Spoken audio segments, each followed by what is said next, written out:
I call this meeting to order. Please stand for the Pledge of Allegiance.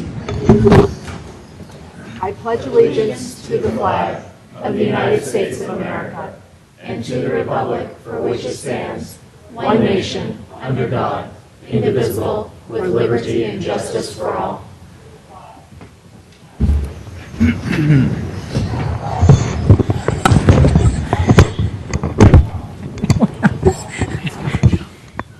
There. Tape delay? I was hearing an echo. Roll call. Okay. Roll call, please. Commissioner Harper Pedersen. Present. Commissioner Sanfilippo. Present. Commissioner Divney. Present. Commissioner Marsters. Present. Chair Clapper. Present. Public comment? Oh, this is the minutes. Never mind. Excuse me. I did that last time, didn't I? They all look alike. Oh, boy. I'm out of practice. We're going to have every meeting. Okay. Public comment. Public comment is limited to items not on the agenda. The Commission may briefly respond to statements made or questions posed as allowed by the Brown Act, Government Code Section 54954.2. However, the Commission's general policy is to refer items to staff for attention or have a matter placed on a future Commission agenda for a more comprehensive action or report. I have two speakers' cards here. One from, is it Andy Carpeau? That looks like something that is not on the agenda. Is that correct? And just one moment, please, sir. And Bob Black. Are you speaking about something on the agenda or not on the? Okay. So first we'll have Andre and then Bob. So please step up to the microphone and identify yourself.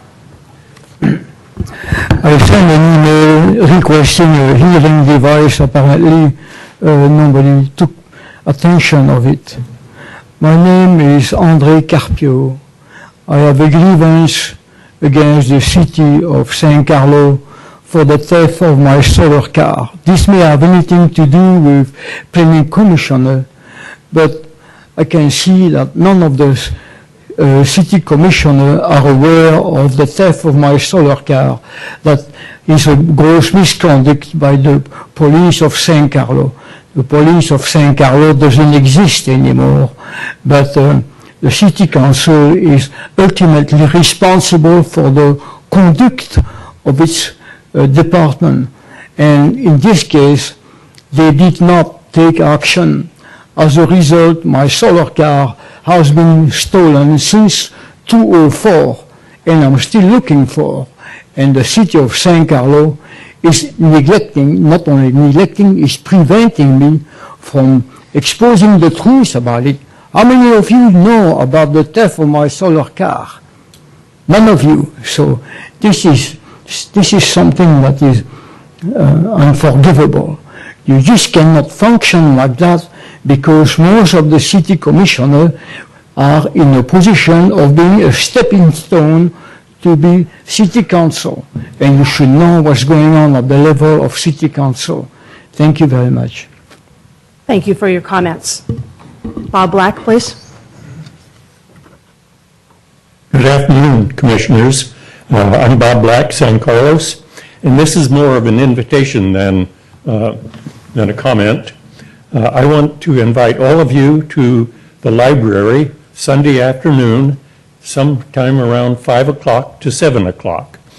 Sunday is the last day of our San Carlos hometown days, and we're going to have a special event starting about 5:15 at the library. There will be a partial solar eclipse on that day, and we're holding at the library because the special architecture of the library, and you'll want to be sure to bring your family and your friends and all your neighbors to that. It's going to be a modest but spectacular event. You need to get over to the library and take a look at it during the daytime, anytime. Now, I called the architect, and he plans to be, George Myers, and he plans to be here because he designed the library especially for this event. So be sure, end of the hometown days, around 5:15 to 7 o'clock, stop by the library. You'll be amazed. Thank you for your comments. Okay, approval of minutes from April 2nd, 2012. Any corrections or comments from any of the commissioners? Move approval of the minutes from April 2nd. Second. All those in favor? Aye. Aye. Aye. That was everyone. Thank you.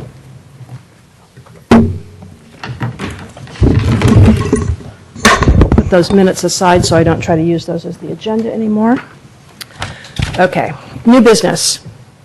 657 Elm Street, APN 050-131-170. Request for approval of a below-market rate housing plan for a 7-unit residential rental development in accordance with San Carlos Municipal Code Chapters 18.16 and 18.17. Staff report, please. Good evening, Chair Clapper and members of the Planning Commission. My name is Gavin Monahan, and I will be taking you through the request for approval for a below-rate market housing plan for a property located at 657 Elm Street in San Carlos. The project location you may be familiar with is directly across the street from the entrance to the library and City Hall, 657 Elm Street. Its current zoning is mixed-use downtown core, MUDC, and the general plan designation for this property is mixed-use medium density. It's bordered on the north by the Pacific Hacienda condominium complex, on the south by a single-family structure that's also zoned MUDC, and on the rear it's bordered by a combination of a couple single-family homes that have also been rezoned years ago and some multifamily projects. The project description is that these applicants are requesting to legalize a 7th unit. This 7th unit was created without the necessary permits sometime after the original structure was built. It's been in that way. It's been in the use of a 7th unit for quite some time. Subsequent to sale and transfer of the property to new owners, they discovered through the application for some building permits to do other work on the structure that it was not actually a legal 7-unit complex, but actually a 6-unit complex that had some converted space.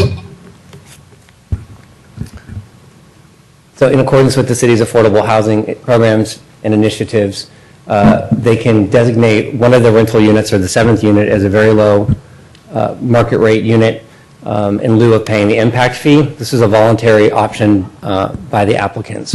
There's one way to, to legalize the unit. I'll give a little background on it. Planning staff met with them prior to the adoption of the new zoning code, and under the old zoning designation, it was difficult to legalize a unit for a variety of factors, including prohibitions of living space on the ground floor and issues with the amount of available parking for the 7th unit. With the approval of the and codification of the new zoning code, the zoning change, which allowed for the ground floor residential and also allowed for an incentive program from BMR units to, in this case, for instance, have a relaxing of the parking requirement for this one unit. So it worked favorably, the new zoning code, for the applicants. And as such, city staff worked with them to have this approved under the new zoning code. That's a little bit of the background. There's a threshold for affordable housing, and up here there's the description of that also in the staff report. It's the addition of an additional rental unit or the addition of 1,000 square feet or more of living space, and this would be the trigger. In order to review the proposal, the applicant for the below rate market housing plan is reviewed using 2 factors. The first is the rental alternative. Again, this is a rental program. It's not a for sale that you've seen in other programs.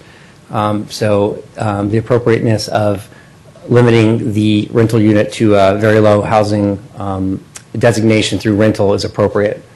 And the second is the existing building meets the city parking requirements for the original 6 units. And with the adoption of the below rate housing plan, the applicant would request a reduction in parking for the 7th unit, which is a studio. It's approximately 500 square feet.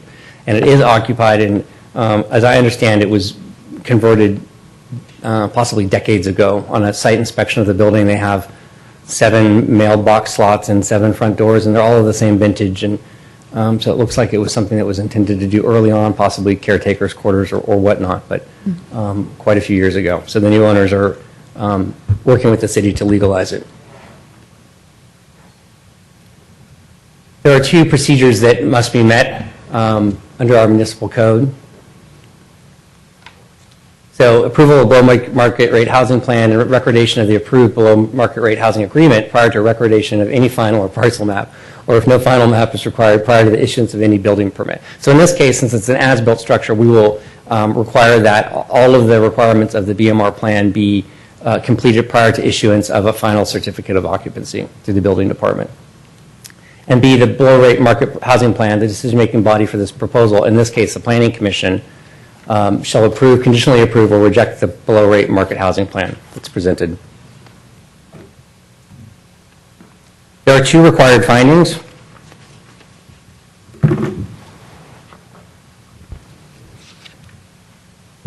The first finding is rather long.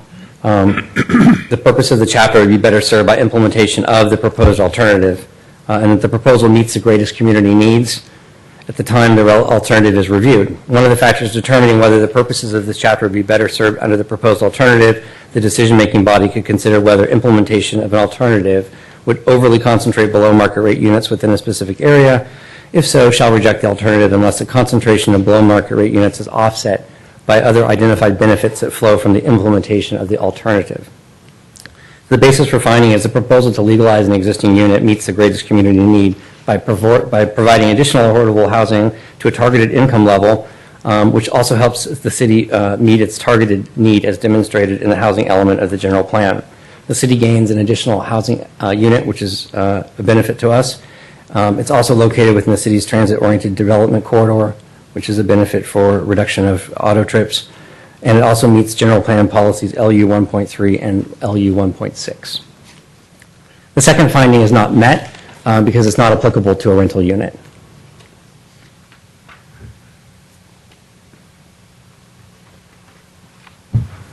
The recommendation tonight, it's recommended that the Planning Commission approve a below market rate housing plan for a 7th housing unit, unit number 7, at 657 Elm Street in San Carlos. This is the recommended formal motion should you choose to approve this BMR housing plan. At this point, I'd be happy to take any questions that you might have of this particular application. I just have one question, and I just wanted to make sure I was reading this right. That the unit will be limited to people 55 years and older, or and or Term of 55 years. and or under the 38. Sorry, I'm trying to get the number 38,850 income level. It says different things in different areas, so I just wanted to see which. I'm sorry, which section are you looking at? I can follow along with you. What page? Well, I'm looking at page 3. Yeah, is that an age barrier or is that a term?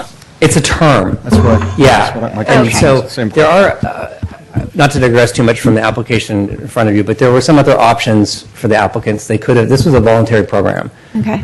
So as such, they could have also sought a conditional use permit through the Planning Commission for parking reduction, which is a little bit more expensive. In their opinion, the applicant's opinion, opened them up to some more discussion or potential non-approval based on the site and the parking constraints to adding a 7th unit.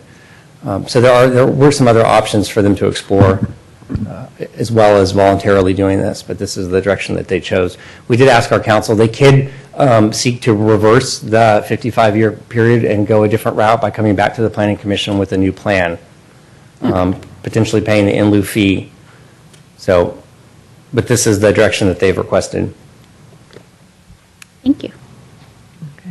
Commissioner Sanfilippo? I had the same identical question. I'm trying to figure out where the 55 came from. I thought it was the speed limit, but Yeah, okay. and it's not in here either. It's not in the compliance certificate, the number of years. That's what I actually wrote That down. was my other. I don't know why we wouldn't have it in here. This is very important for the for sale units so that they're not sold and then within a few years turned around and sold at market rate after the developer is required to provide BMR housing. It's a little bit different with rental, but That's what we more traditionally see, the year restriction, and the idea that if somebody's lived in the property for that long and made improvements and maintained it, that at some point they would see the full market value upon sale. It started out at 25 years with some cities, or even less, and it's been progressively getting longer when cities have determined that their below market rate housing is being sold at market rate after the owners achieve a 25-year minimum or whatever the city set.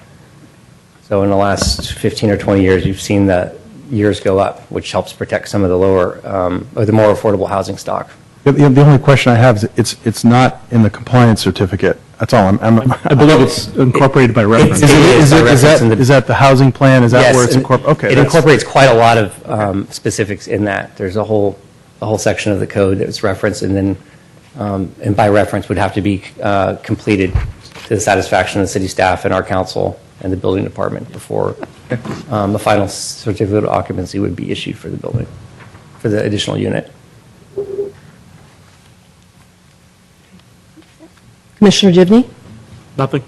Commissioner Marsters? I have a couple of quick clarifications here. QCs. Yeah, see? Under the analysis, it says, first rental unit projects of 7 or more units are required to pay an in lieu fee rather than provide units. I thought it was or provide units. I didn't think that they were sort of pushed to pay the in lieu fee. Correction to the staff report that was represented on one of the slides, and so maybe if you could go back to that slide. Yeah. Okay, so you, We made a change. That it was, okay, incorrectly reported in the staff report, but this Okay. is correct on the slide. thank you. And the second question I had is under the below market rate housing plan, it talks about the decision-making body for the first approval. My assumption is that there isn't a second approval in this case, that the planning commission just makes the final approval? Correct. That's just Okay. the wording that's in the code.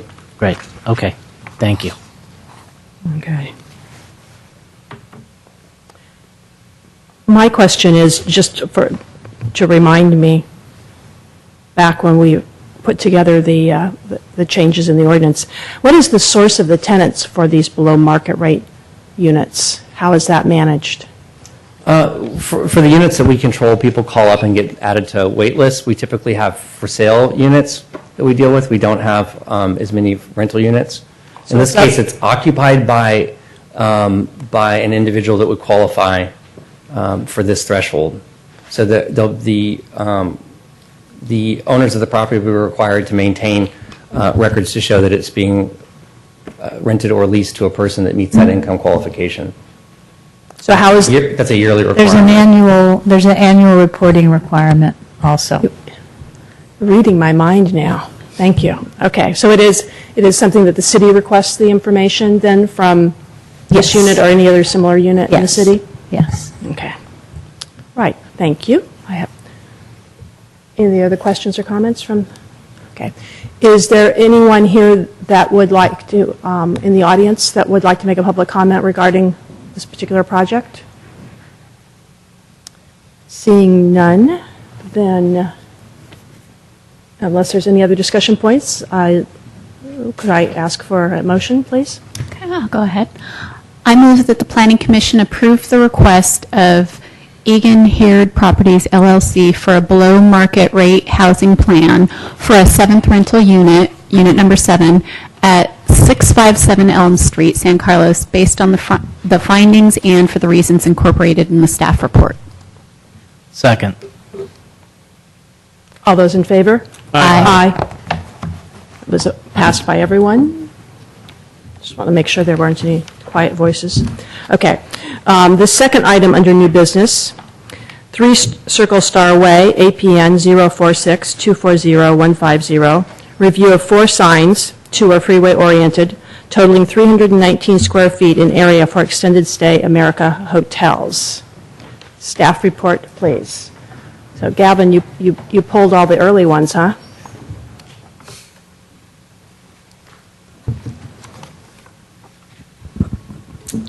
Good evening. Tonight I will be taking you through the application for the replacement of existing signs. Let me get to this project. at 3 Circle Star Way. The freeway-oriented signs, the approval of them are under the purview of the Planning Commission. Planning staff reviews all other signs in town, but the ones that are located on parcels that are within 100 feet or visible from US 101 are sent to the Planning Commission for review and approval. That's why this is in front of you tonight. 2 of the signs are freeway-oriented, 2 of the signs are not, but whenever you're reviewing a project in its entirety, then we just have you review all aspects of that application. So the location is Circle Star, the old Circle Star complex, which was redeveloped 15 or so years ago with the hotel and the office complex. In this case, it's the hotel that you see in mid-picture. It's located between Industrial Road and US 101 on the southern end of San Carlos. The zoning is PD9. It's the old ordinance 1230. We renamed the ordinances with PD designations. And the general plan designation is general commercial industrial. This is the new zoning district that allows a variety of uses. The project description is to replace the existing signage. The company that owns the Homestead Studio Suites Hotel is Extended Stay America. They, just up until recently, had 5 different hotel names underneath that, 5 different monikers. And so it's the corporation's desire to rebadge the hotels, I think simplifying it for their marketing purposes. So in this case, the hotel that we have in San Carlos was going to go from Homestead Studio Suites Hotel to Extended Stay America. And the former sign for Homestead is on the slide image to the left, and the proposal is on the right. I would say that Extended Stay America, prior to approval from the Planning Commission or the blessing of the city or with benefit of permits, replaced the 4 signs. This happened sometime in the last 10 days. So city staff was made aware of that. So the picture on the right is their proposal, but the actual sign because it has been installed. As a result, it's a standard practice of the city and the building division to charge twice the permitting fee when work is done without the benefit of a permit.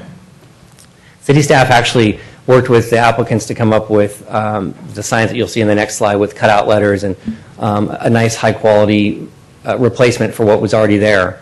Our goal was to have the same quality that was required during the entitlement of the Circle Star complex or better. So we worked with them in a few rounds.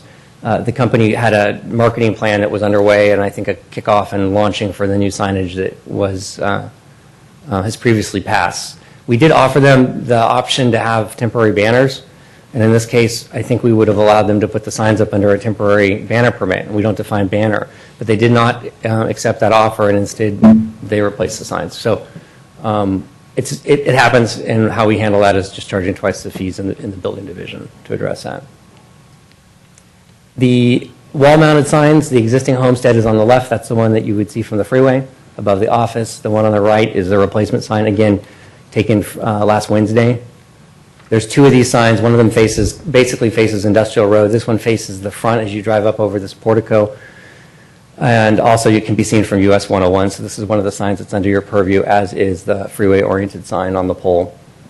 This is the wall-mounted motif, and again, it represents 2 different locations on the building. And the 4th and final sign is not illuminated. The first 3 were illuminated. The Homestead on the left is the previous sign, and the one on the right is the replacement sign. You can actually see the ghosting of the Homestead Studio Suites behind it on the wall, on that concrete block wall. The Planning Commission review, I previously mentioned it. 3 Circle Star Way is adjacent to US Highway 1 and Industrial Road. Section 1822.050 requires Planning Commission review for signage visible from Highway 101. There are 4 required findings for approval. Planning staff believes the Planning Commission can make the 4 required findings in the above regards to the sign proposal.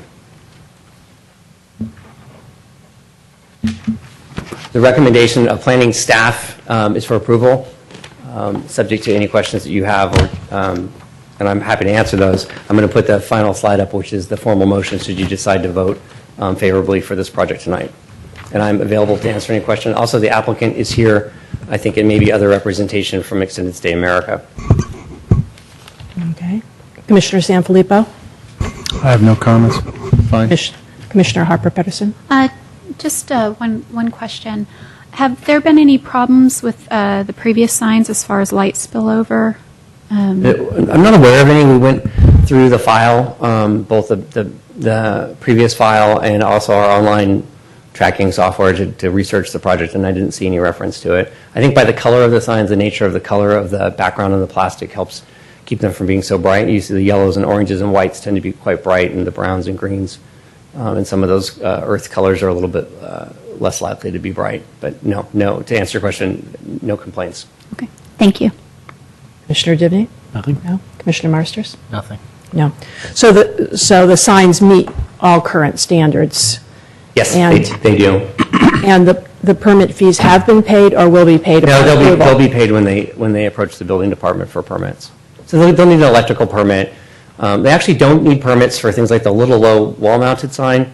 It's typically not something that's permitted. The building department makes decisions about that. If it's a sign that could fall or hurt somebody or it's above a doorway, but typically the low-mounted landscape signs don't receive a permit. It's just a planning approval. But the other three signs are all illuminated, and they have conduit and electrical connections, and they're mounted, and the building department wants to see how they're fastened to buildings and secured, and so those would require building permits. The building official is also aware of their activity and was the one that recommended twice the fees. Okay. Thank you. Any other questions for staff? Okay. Any questions for the applicant? No? Okay. Is there anyone present who wanted to make any public comment about this agenda item? No? Seeing none, I would ask for a motion, please. I can do it from here, huh? I can read this. I move that the Planning Commission approve the request of Gregory Graves of Golden Gate Sign Company representing Extended Stay America for approval of 4 replacement signs for Extended Stay America totaling 319 square feet, including internally illuminated wall signs for the building, a pole sign oriented towards US 101, and a non-illuminated monument sign facing Industrial Row at 3 Circle Star Way, based on the findings and for the reasons incorporated in the staff report. Second. All those in favor? Aye. Passes unanimously. Okay, next section of the agenda is public hearing. Procedure for public hearing. Staff will present a report on the history, physical features, etc., on the application, followed with the staff's recommendations. The applicant will make a presentation. Thereafter, interested members of the community may speak on the proposal. When all interested parties have had an opportunity to be heard, the hearing will be closed and no further discussion from the floor can be held. The Commission will then consider the evidence and make its recommendation. If you challenge a public hearing item in court, you may be limited to raising only those issues you or someone else raised at the public hearing described in this notice, the public notice, or in written correspondence delivered to the city at or prior to the public meeting. Speakers should fill out a speaker's form found by the door and hand it to the recording secretary prior to addressing the Commission. The speaker should come up to the microphone to speak since the meeting is being recorded. This will assist staff in preparing the minutes. The first of our 2 public hearing items is 401 Quarry Road, APN 046-040-320. Consideration of a request for approval of a conditional use permit and design review for Rocking Jump. Staff report, please. Good evening, Planning Commissioners. I'm Jill Lewis, and I'm presenting the request for a conditional use permit and design review approval for Rock and Jump at 401 Quarry Road. This property is located on the south side of Quarry Road between Industrial and Old County, and the total lot size is about 5.81 acres. This zoomed in portion shows approximately the 2-acre subject portion of the lot. The zoning is IL, light industrial, and the general plan designation is planned industrial. The previous tenant was Granger, who's a wholesale distributor of electrical and mechanical parts, and this portion of the building is occupied by Affinity Badminton. The project involves the conversion of the portion of the building previously occupied by Granger to a large-scale commercial recreation facility. Rock and Jump is currently located in Dublin and proposes to add a second location in San Carlos. Rock and Jump is an indoor trampoline park that is accessible to people of all ages. Custom time slots are created for different activities for different groups of people, from moms with toddlers to teenagers to those looking for a new way to exercise, whether it's through the open trampolines, dodgeball trampolines, or the basketball trampolines. And the facility will also have a snack bar and space for birthday parties and corporate events. The project also includes the addition of approximately 1,800 square feet of floor area where a previous loading bay area was. The first floor area, which is the entire public area, will total 17,148 square feet with the infilled addition. An existing nearly 1,500 square foot mezzanine will be maintained as such. 5 additional parking spaces will be striped at the new infill addition, in addition to several new spaces that will be striped on site at the rear of the property. Existing signage will be removed and replaced with the new tenant's signage, exact design to be determined. So the requested entitlements before you this evening are design review for the infill addition and conditional use permit approval for large-scale commercial recreation within the IL district. So before you, this is the existing floor plan and the proposed site plan, which shows the proposed 111 striped spaces on site and the unobstructed fire lane passing through. This is the proposed floor plan. I apologize, it's a little tough to read, but this is the mezzanine area, and this is the first floor level. So you have the dodgeball trampolines, basketball trampolines, some open areas, a couple party rooms, the snack bar, and the open jumping trampolines. Business hours will vary by day and by season. Fall hours are proposed to be Mondays and Thursdays from 2 p.m. to 9 p.m., Tuesdays and Wednesdays from 10 a.m. to 9 p.m., Fridays from 2 p.m. to midnight, and Saturdays from 8 a.m. to midnight, and Sundays from 10 a.m. to 9 p.m. Summer hours of operation are a little bit more open, which encompasses the condition of approval that was included in the code compliance certificate / conditional use permit. Instead of specifically elaborating all of these hours, sort of a broad range was included. So the earlier openings on weekdays are for Rockin' Tots, a time when mothers can have a specialized time for themselves and their children. Monday nights from 6 to 9 host the Trampoline Dodgeball League. And later nights on Fridays are dedicated to teenagers, while the later Saturday night is available for open jump for everybody. Early Saturday mornings are reserved for the Rock and Aerobics class, which is a trampoline exercise class. In addition, hourly time slots are available for anyone to reserve. So I just provided one elevation to kind of show you. This is the existing loading area, which will be infilled, and it will be enclosed, and we'll have new metal siding to match the existing, and flat roofing also carried through. The addition will align with the existing walls. So these are the required findings that must be made to grant design review approval. And due to the scope of the addition, staff found the proposal to be consistent with all applicable standards and requirements of Chapter 18.07, as well as several general plan land use policies and the relevant design review criteria that was detailed in your staff report. The conditional use permit request is for a large-scale commercial recreation facility in the IL district. Large-scale commercial recreation is defined as facilities greater than 5,000 square feet in size. The inclusion of a restaurant or snack bar as an ancillary use is acceptable with this particular classification. The parking requirement for this type of use, staff used the rather conservative 1 space per 200 square feet of public area to sort of give you an idea of worst case scenario. The parking requirement for mezzanine was calculated at 1 space per 5,000 square feet, and there you see the total parking requirement as calculated by staff would be 86 spaces. Affinity Badminton came before the Planning Commission about 4 years ago now, and is located at 403 Quarry Road in the same structure as the proposed use. The previous zoning ordinance required 62 total parking spaces just because we didn't have sort of a broken out commercial recreation parking calculation.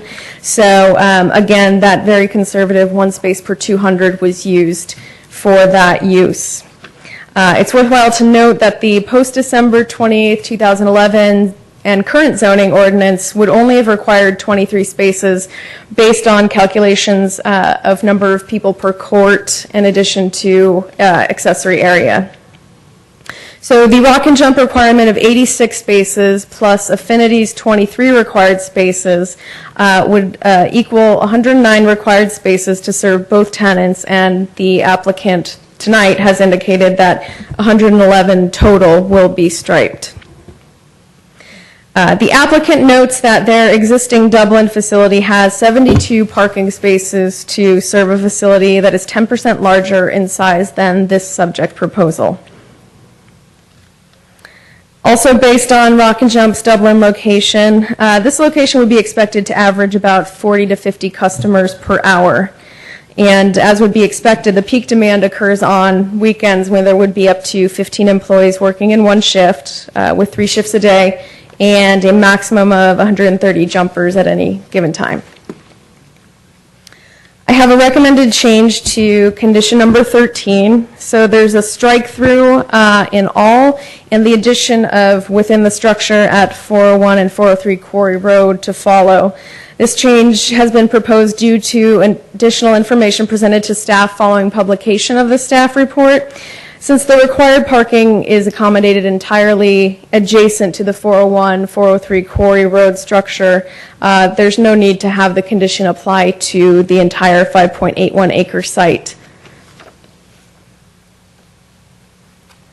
In order to grant conditional use permit approval, the Planning Commission must make these 6 findings when considering the application. In addition, the material provided to you on the dais this evening and also through email was provided by Ray Vernazza, representing 550 Quarry Road, and the services that the vocational rehabilitation facility provides that he was representing. He did also indicate his support of the project. So it's recommended that the Planning Commission approve this request to allow a new large-scale commercial recreation facility at 401 Quarry Road. This would be the formal motion, should you make it, and I am available to answer any questions you may have of staff, as well as I know the applicant and property owner are here this evening.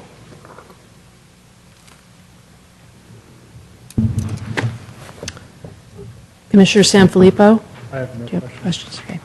Commissioner Harper-Pedersen? Just one. Jill, I just want to make sure I'm looking at the area that's going to be infill. It's right in the middle? Okay. That's all I have. Commissioner Dibney? Nope. Commissioner Marsters?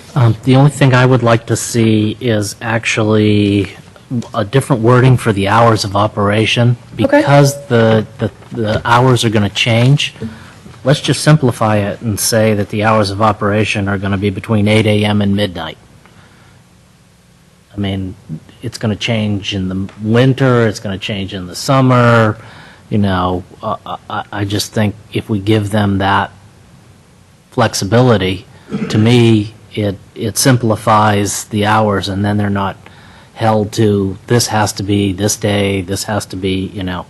And I just think if we can, it's not going to affect any residential neighbors, the noise isn't going to affect anybody, so I look at it and think if we could change those hours, that would be the only thing I would change. Okay, I have a few questions. Could you refresh my memory of what ancillary dining, what the definition of that is? I don't have the definition in front of me, but it just, the way our code is worded in the use classifications, the definition of large-scale commercial recreation facility includes such food and beverage service that I believe it's less than 50%. And, Of the square footage? yes. 50%, it's that large? Less than 50% of the space at large itself? Depends on the size of the space. Well, yes, but 50%, if it's ancillary, it seems that 50% of the space is more than ancillary. That's, Yeah. but I just wanted to, was curious, and in my glance through my draft of the zoning ordinance, I didn't come across it, so I thought I would. We could go get the ordinance, but my recollection when we did, the zoning administrator actually reviewed the Bacchus Winery recently, and the ancillary dining within that was like a snack bar. It's not food prepared on site, but say you go to the gym and you buy a smoothie, well, that would be prepared on site, but no cooking. And it was... This list of food sounded very inclusive to me, and it made me wonder if there might be, this could potentially turn into more of a restaurant, a dining establishment, not dining, but convenience dining establishment, than being a recreational location. And so I just wanted to understand how it was defined. We should look up, because that is, if it's 50%, that's a very different use, and it's not ancillary anymore. So we might And I want don't to see put the anything in the square conditional footage. use permit that defines anything about the usage as for dining purposes, so that concerns me. Sorry, if I could refer you to the floor plan on, it's sheet A 2.0. The snack bar is currently shown at 602 square feet. So that would be 602 square feet out of 17,000 plus on the first floor. Okay. I guess I would like to see the amount of space be limited in the conditional use permit. Okay. Because that leads to one of my other questions, which, see if I can find it here. Okay, so the beginning of the conditional use permit talks about, on the third line, it gives approval to operate a large-scale commercial recreational facility, and it doesn't define specifically what kind of recreation can be done there. And so I started to think, okay, how would this conditional use permit apply to a different future tenant who's doing business under this large umbrella of commercial recreational facility, or another property owner, and how this would be applied. So I was concerned that certain things might just be assumed based on our discussion tonight and not be included in the conditional use permit, and the dining part of it was one of those that concerned me in particular. So I'd like to be able to come back and revisit that on the conditional use permit. So I don't know if we need to actually get a copy of the current zoning ordinance to do that. I think Yes? condition 1, which is a fairly standard one, encompasses some of those, or addresses those concerns. It's referencing the materials. Yeah, and I have a concern with simply referencing the materials in the application, because I think as time goes on, those materials are not necessarily, when this is reviewed for some change, that the original application may not be reviewed in comparison to the current use. And so I would prefer to see a little bit more definition here of. So Karen, are you looking, you're looking to add language that says specifically the snack bar would be no more than 5 or 10% of the total area, or whatever it says in our zoning ordinance? You know, it doesn't necessarily have to be restricted to the exact square footage they're using right now, because I realize that Things could change. there are things that might change, or maybe room for a couple more tables. But if we have something in the zoning ordinance that does clarify what the acceptable amount of space is, I would rather see it expressed in here so it's very clear to the applicant. Process comment? Sure. This sounds like it's a discussion item that maybe we should address after. Oh, okay, yes, yeah. I was asking the question, and then I'd like to come back with discussion, but I just want to, I would like to know the information from the zoning ordinance. Thank you. And then I had a question about the parking. So the parking is going to be restriped to look like how it is on the drawings versus how it currently is on site. That's correct. Correct? Okay. So, and I have some questions about the vehicles that are currently there and what's happening with those, but I'm guessing those might be more appropriate to ask the applicant, unless for some reason those happen to be registered to you and you're temporarily storing them there. No, actually, the property owner is here tonight, and he can answer those questions. Okay. Great. And my one other question, which I believe is my last one, but I won't swear to that. So the electrical box that's on the side of the building right next to the trash right now, it's not shown on the west elevation where there's a new door that's being made, but I'm assuming it's going to stay there, that it's not being relocated to another part of the building. Is that correct? That's correct, and also the applicant and property owner can answer that for you. Oh, okay. Yeah, they have some more details. Oh, they have more to come. Okay. Very good.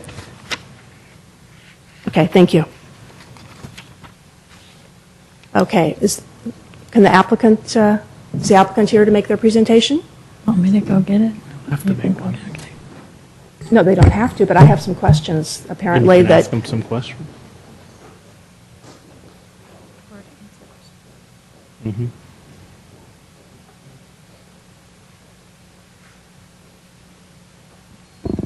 We don't have a presentation, but we are open for any questions that you might have. great. Do any of the other commissioners have questions? No. Okay. At the moment. Okay, so you may have heard my questions, the first one being having to do with the parking. I was just curious what the disposition was going to be of the vehicles that are currently stored in the back parking lot. Once it's restriped, or right before it's going to be moved to a different area on the 6-acre parcel. So they will still be taking up existing parking spaces? No. Not on our side. No. No, okay. It's going to be moved off of the 401, 403. To a different Right. section, okay, And Mr. Schick is here, he can answer that too. If okay, Yeah. okay. Come on up. Right? Is that correct? Yeah, come on. Great, please, yeah, please come up.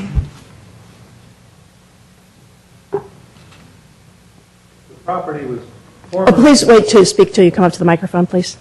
Property you. was formerly used, the back portion of the property, which has, as you observed in your note, long truck stripes, was used as a parking lot by a company called Gary Pollock, who operated road vehicles and dirt hauling vehicles from there. He moved out last month. He bought a property in Redwood City and moved. There are 2 vehicles there, 2 touring buses there, which are going to be moved to a property that was until this currently leased to the county, and the county's lease ends on June 30th, and on July 1st, those people are moving over to the county property for a much more efficient orientation. And the VW is supposed to have been going to Mexico for the last 6 months, and she still keeps paying rent. But we'll put it in, we have a direct connection with an automobile junk hauler. We'll do that if we have to. Okay, great. Thank you for answering those questions. Essentially, I was concerned since 2 of the vehicles were in what was All the designated as a vehicles fire in the lane. backyard are going out of there elsewhere, because Andrew here to my right wouldn't tolerate them. Go, Andrew. Okay. And then the electrical. The equipment electrical box, box that- is approximately 40 feet north of the corner of the building. There are 2 parking spaces shown between the corner of the building, and it's hard to see because you don't see where the actual corner takes place on the revised drawing. Anyway, it's possible that the electrical box, it's not an electrical box, it's the main transformer for the building, which is grossly overpowered. But that space is completely clear, and trash can be put wherever the planning department thinks it's best to be put. This is an issue that Andrew and I will be discussing when he visits the site on Wednesday or Thursday, whenever. Okay, so that, okay, thank you for that additional information. All right, those are all the questions that I have for you. Thank you for, all of you, for answering those.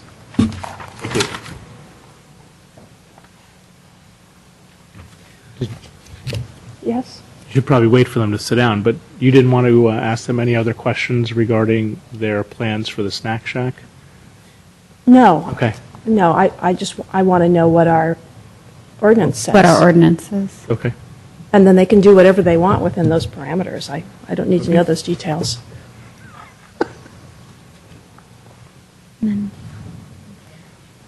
Okay, so, oh, okay, you're going to take a look at that. Okay, so discussion?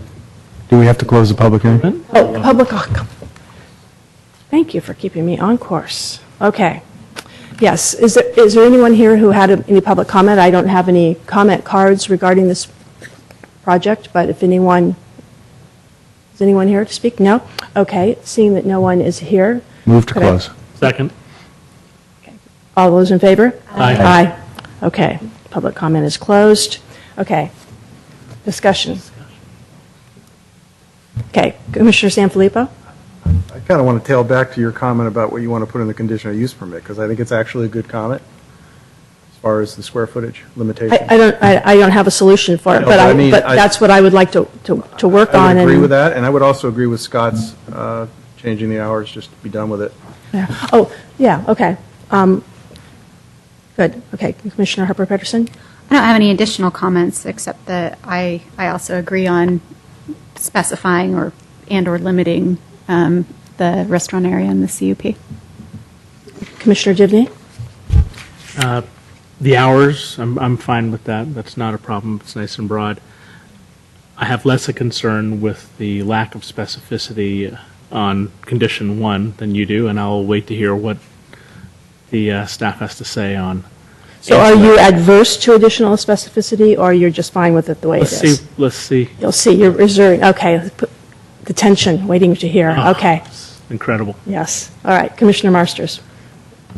I want to hear what staff has to say. Okay. Not opposed to limiting it if it Well- doesn't fit, but I would like to hear As what I you have to say. mentioned, another time that this has come up is with Bacchus Winery, which has a number of uses within, and the same kind of approval, that there's some ancillary food service provided. So if we look to our new zoning ordinance for tips, we would then look at the definition of convenience, which is mostly not food prepared on site, but could be, but it's certainly not a big kitchen. It's more fast food, coffee shop, carry-out sandwich shop, that kind of thing that you would expect within this kind of recreational use. We don't, ancillary, we don't put a size, but 10% sounds like ancillary. If it were more than 10%, I would think that we as staff would say, it's not ancillary anymore. So if you wanted to limit size, we'd suggest you put no more than 10%. That gives them serving counters and space for tables and chairs, and it can be, 10% could be fairly generous. It just seems like when we were reworking the zoning ordinance, this came up, and for like office buildings and commercial buildings, and I can't remember if it came up for industrial buildings, talking about having, food, like a little convenience store or convenience dining, being limited, but perhaps it was only the discussion of it without A conclusion? putting specific limits on it. Specificity to it. So, Well, so did you want to put something in there, or just say limit it to ancillary food and leave it at that, or not?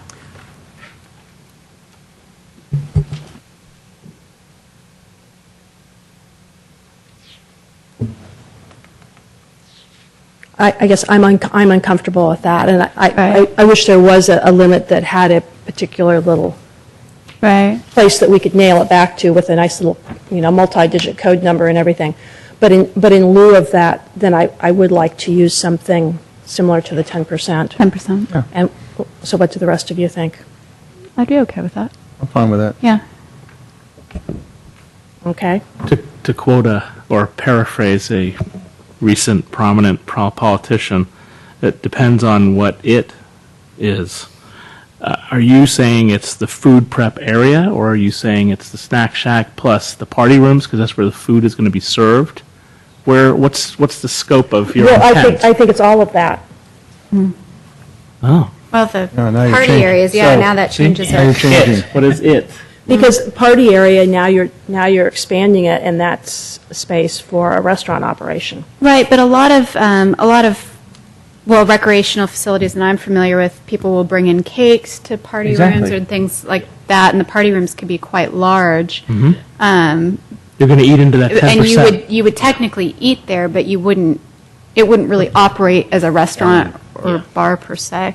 Right, So I it's don't not know. food. I'm less comfortable if Right. we start messing with the party rooms. Well, party area. okay, then based on that, the party rooms are not specifically where the food that is available is It's being specifically eaten. prepared. It Right. could be, though. I mean, people could order I mean, a sheet yes, it cake could. from Now you're convincing Or a me to go the pizza. other way. right or a pizza, but it wouldn't. But it's a separate private party room. It seems different to me than an actual restaurant use, just given what I've seen in typical uses. Does staff have any comment or recommendation to add to our current conversation? I think the conversation about the party room and the use itself, I mean, I could see dodgeball trampoline sounds like that could be pretty dang fun, and there might be a lot of folks who come to that and would want to eat. And if we look at, say, Mel's Bowl, which He took the words out of my mouth. Mel's Bowl, maybe lots of people had parties there. There was pizza and sodas and All kinds of stuff. different stuff. In a party room, you could bring in cake. And I think that's part of a commercial recreation use that we should have an expectation will occur. So convenience food is different than, say, a restaurant. And I think if you're going to put a limitation, you would put it on the prep and serving area, but you wouldn't put it on how much space could be a party room. Or eaten, yeah. Or, yeah. I think That's this exactly is where getting, I'm this going is with getting that. overly complicated. I think that the Okay. municipal code covers ancillary service. I think they've already dealt with the problem. What was that again? They've already dealt with the problem. They've made it sufficiently unclear that they can do what they want, the city. That's true. That's what's happened. No, I shouldn't have said that to you? And that's what I am, Around and and say that's what I'm it's- trying to remedy. It's I know. I know, I've been there. I got it going. go the other way. Sounded good when you started, though, I have to say. Okay, so now you're voting for 0%. I think we're being overly legislative. I think we Yes. just, Okay, so I'm hearing no consensus for providing any limitation on the food prep Other and than what service we already area. have, Okay? which is on their plans, and that's on the record. I won't even undergo the embarrassment of asking for a motion then. Okay. Okay, so the other point that we were talking about for the conditional use permit was on the hours of operation. So I thought the hours of operation were already somewhat generalized, that they didn't reflect any seasonality. They just reflected the greatest span of time for the different days of the week. But what I'm hearing from the rest of you is distinguishing by day of the week. In this particular zoning area it's not relevant. So it's fine for them, regardless of the day of the week, to operate from 8 a.m. to midnight without any impact on any other people in the area, ever. Now you're just being contrarian. Okay, I think part of Commissioner Marster's point on that is, sure, this is what they envision their hours to be, but Condition 1, as written, says if they're changing their hours, even if it's just a minute, they have to come back and get approval for that. Am I right? Exactly. So we're trying to address this early on, have a fairly broad swath of hours in which they can operate, not necessarily have to, they don't have to do it all that time. But No, you don't have to convince me. I'm sold because this will allow them to operate their food services longer, so we'll have greater sales taxes collected. So that's perfect. Okay. I'm Nice. fine. Boy, she's a little hanger in here and there, never heard anybody, right? meow. Okay. Well, they call it discussion. That's right. Right. That's right. Okay. I had one other item, and maybe Oh, no, better your turn directed is at- gone. I'm sorry. Okay. It's not yes. a QQ or a QC. Commissioner Divney, This is please. the use, and I want to make sure we're just clear on that this is the intent that we want in these conditions. A number of them refer to tenant, others are property owners and tenants, and yet another is applicant. You're just talking about consistency of, No, I'm talking about intent. Actual And then the consistency below that. I see. I want to make sure if the intent is that we want the tenant to do it versus the property owner, I see. or the applicant, because I don't know who the applicant is, if they had it through an architect, submit it, or if it was through Mr. Schick or through his company. I don't know what the intent is. So I want to make sure that we have the right party identified, if that's really an issue. I think we could use tenant, where it would say either tenant or applicant, just for consistency. And then condition number 13, which, as I had addressed. That one I think was probably spot on, and given that it's a conditional use permit, it runs with the land, tenant's probably the applicable term. So number 8, I think, is the only one that used applicant. Number 6 would not be property owner? Yeah, I thought about that. I don't know. Well, I mean, I don't know. they have to provide that to the tenant. Well, unless their lease is different, right?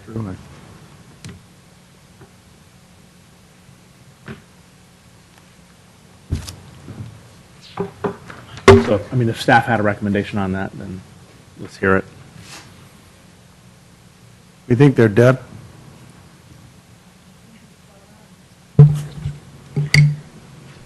Just leave it tenant. That's a good way of saying we're both right. Yeah. Diplomatic.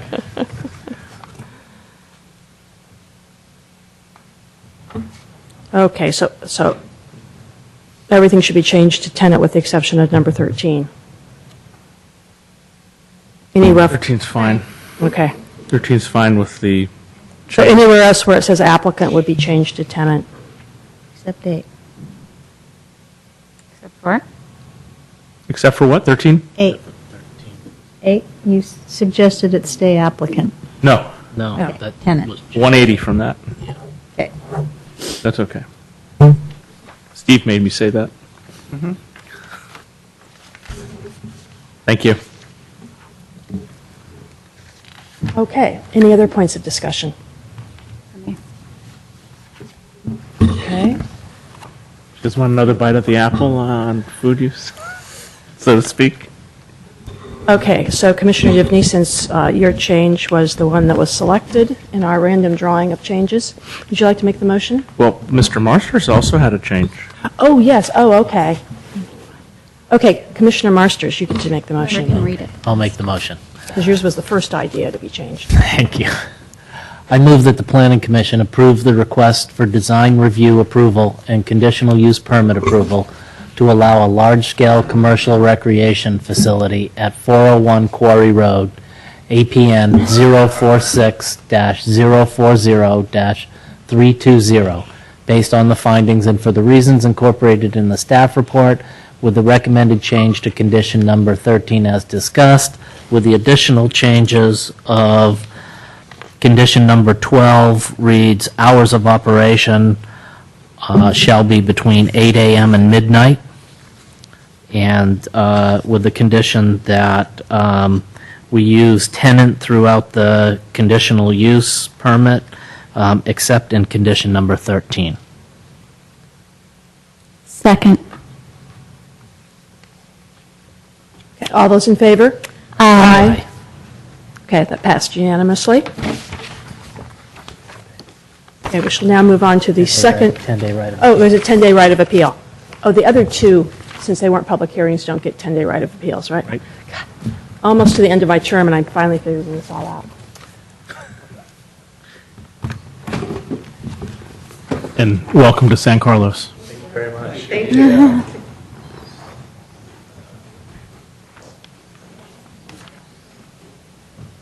Okay.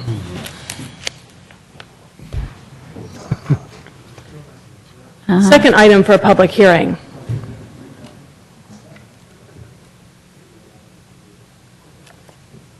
(1696) Laurel Street, APNs 051-373-100 and 051-373-110.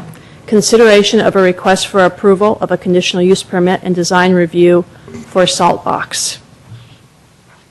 And before staff starts, I do have some comment cards here. If you were interested in commenting on this item, would you please fill out one of the forms on the side table over there and bring that up to me? Thank you. Okay, staff report, please. Good evening again, Planning Commissioners. I'm Jill Lewis, and I'm presenting the request for a conditional use permit and design review approval for the proposed Salt Box Restaurant at 1696 Laurel Street. The site is located at the northwest corner of the intersection of Laurel Street and St. Francis Way. It is still currently 2 separate parcels and 3 legal lots for which you approved a lot merger for this property back on December 5th, 2011. The zoning is MU-N, and that's neighborhood mixed use, and the general plan designation is mixed use low density. The previous use was a hardware store.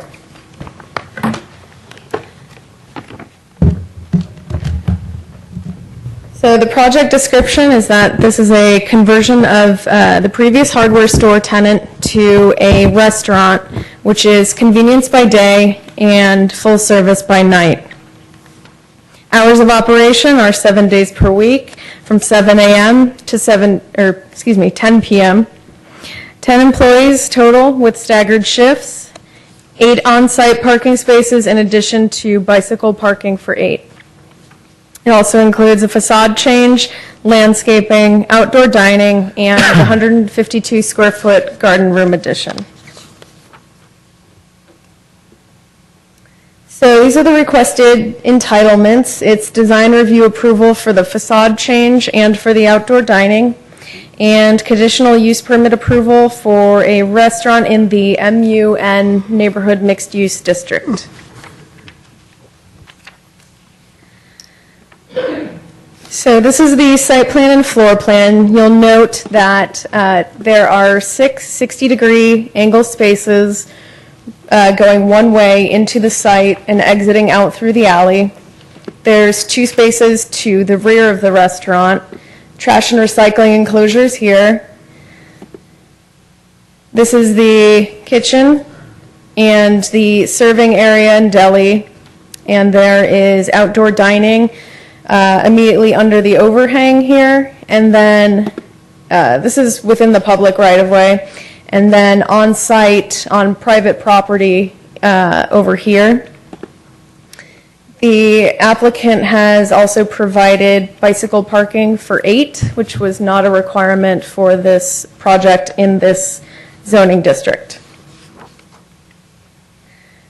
This is the roof plan, which shows the garden equipment room, only accessible to staff, that allows them to access these raised vegetable planter beds.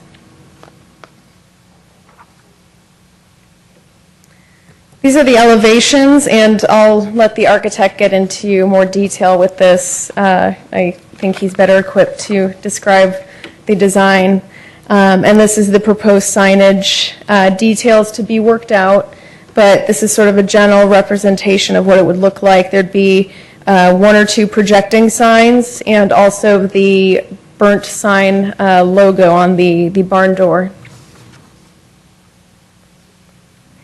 This is the landscape plan. Shows up a little funky on the screen, but this is all water permeable paving, and that would actually be extended to these 2 spaces back here as well. These are the lemon trees. These are the Texas redbuds, and these are the red maples. Boston ivy would be planted along here.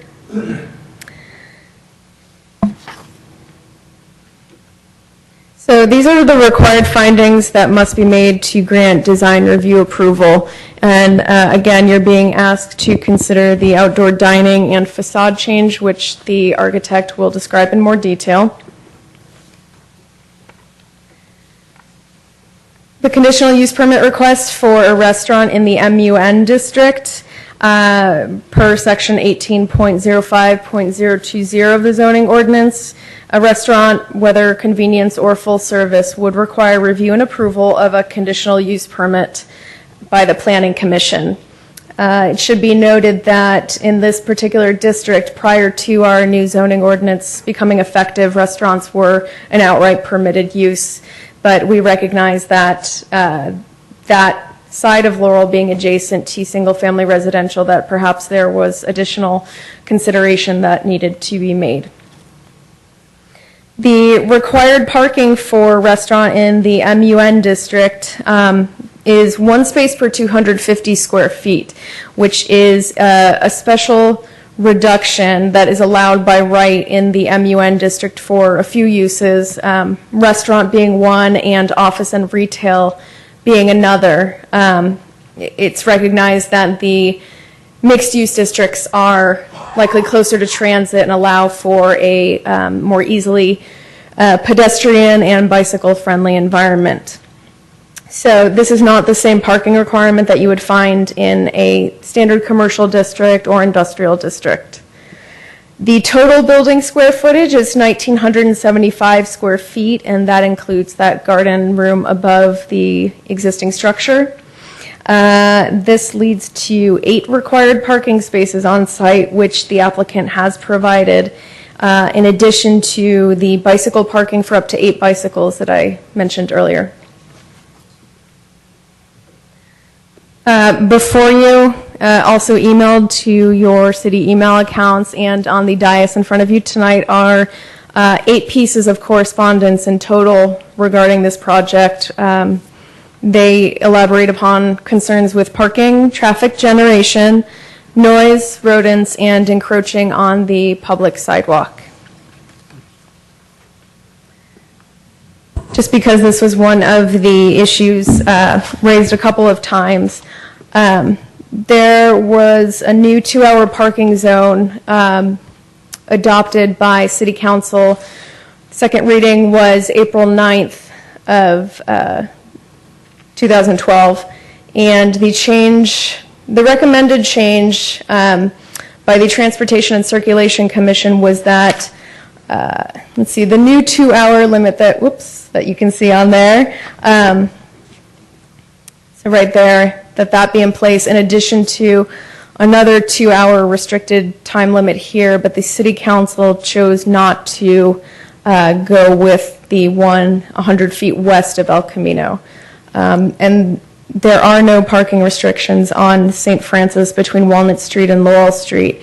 That there was analysis performed by staff in the Public Works Department that did not warrant additional or any parking restrictions on that part of St. Francis. These are the required findings for review and approval of a conditional use permit. Based on the material, staff finds that the proposed use is in compliance with the neighborhood mixed use district and upon implementation of the conditions of approval within the draft conditional use permit. So it's recommended that you approve the project before you this evening. And this would be the formal motion should you choose to make it. And at this point, I can take any questions you have of me. Also, the architect and the business owners are here to answer your questions tonight. Okay. Commissioner Sanfilippo, questions for staff? I have no questions. No? Okay. Commissioner Harper-Pedersen? I don't have any questions at this time of Jill. Commissioner Dibney? None. Commissioner Marsters? I will save my questions. I'd just like to ask a general question that, I want to make sure that we're understanding why the Planning Commission is looking at this application and how this one is different from, let's say, the process that applied to a restaurant like Morty's or Applewood Pizza. Could you just kind of give us a brief overview of how the process goes? Sure. Well, speaking specifically to those two examples, Morty's was able to stripe additional required parking in the rear. Additions made to existing restaurants would not require review and approval by the Planning Commission. Also, in Morty's case, they're on the opposite side of the street, which is a different zoning district. It's mixed-use South Boulevard. And so just the fact that Lowell Street is sort of a buffer in itself, a new restaurant, say, on that side of the street would not require Planning Commission review and approval. In Applewood's case, that was just a change in tenant, essentially, from a prior Indian restaurant to the current pizza place. Okay, thank you. Okay, I don't have any more questions for staff at this time. Okay, does the applicant like to make their presentation?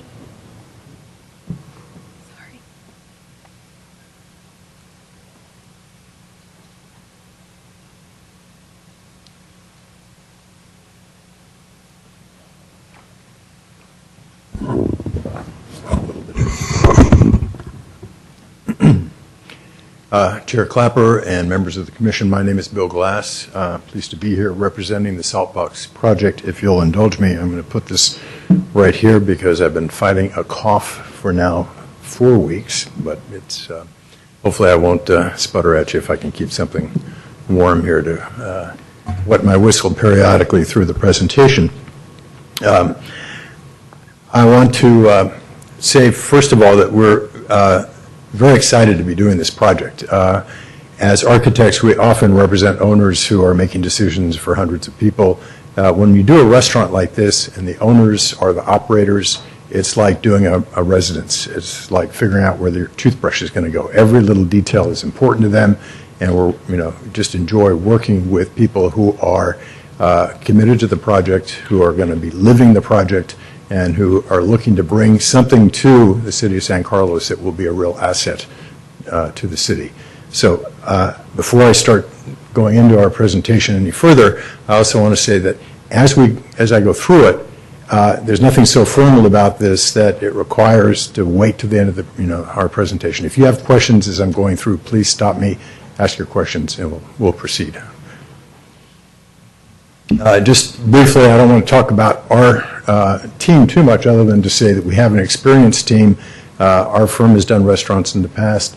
Lux Design is a branding and corporate ID graphic design firm that has done Boulevard and Prospect. Patrick Stein specializes in kitchen design. He's done plenty of work here on the peninsula in San Carlos and other locations. The owners and the operators. Jennifer Johnston is the chef. She will be the executive chef. She is now the executive chef at Pixar, as some of you may know. Sean will be operating the restaurant. He'll be the day-to-day manager. And they live not very far away.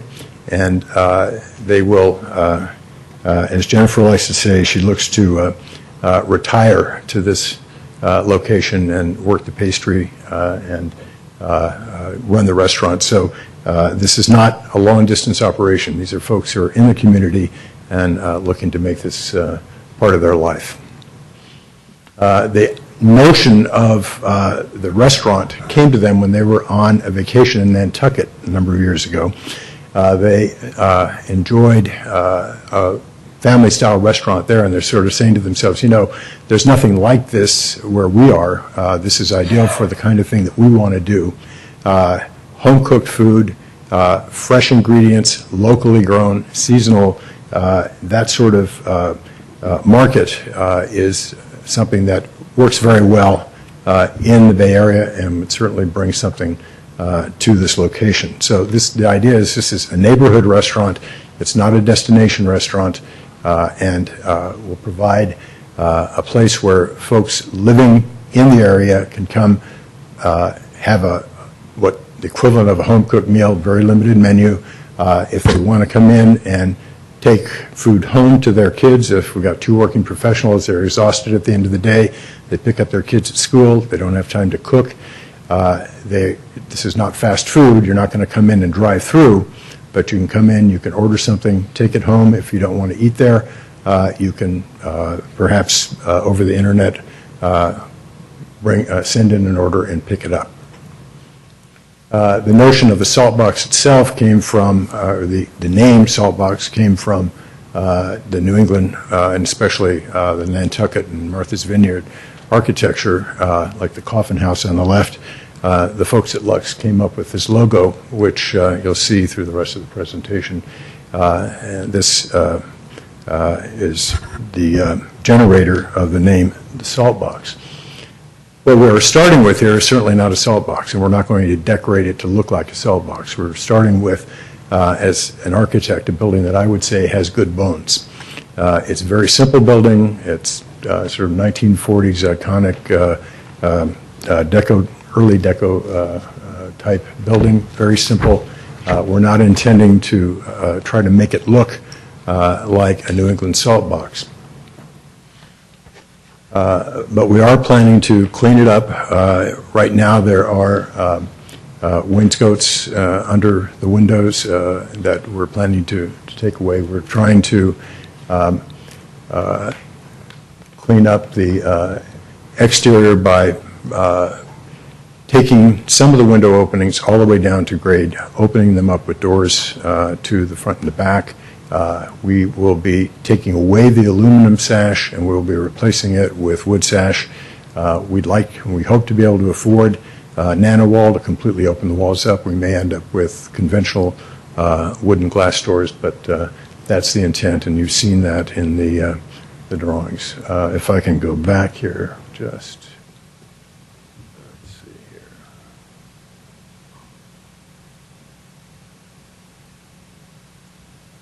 Yep. Let's see. Joe showed me how to work this, but I'm not sure.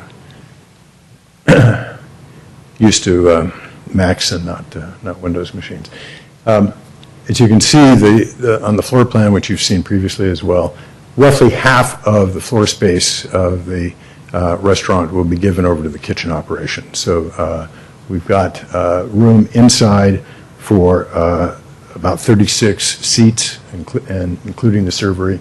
There'll be outdoor seating on the property for 21, or up to 21, and outdoor tables on the St. Francis side of 8. So that's a total of 65 seats.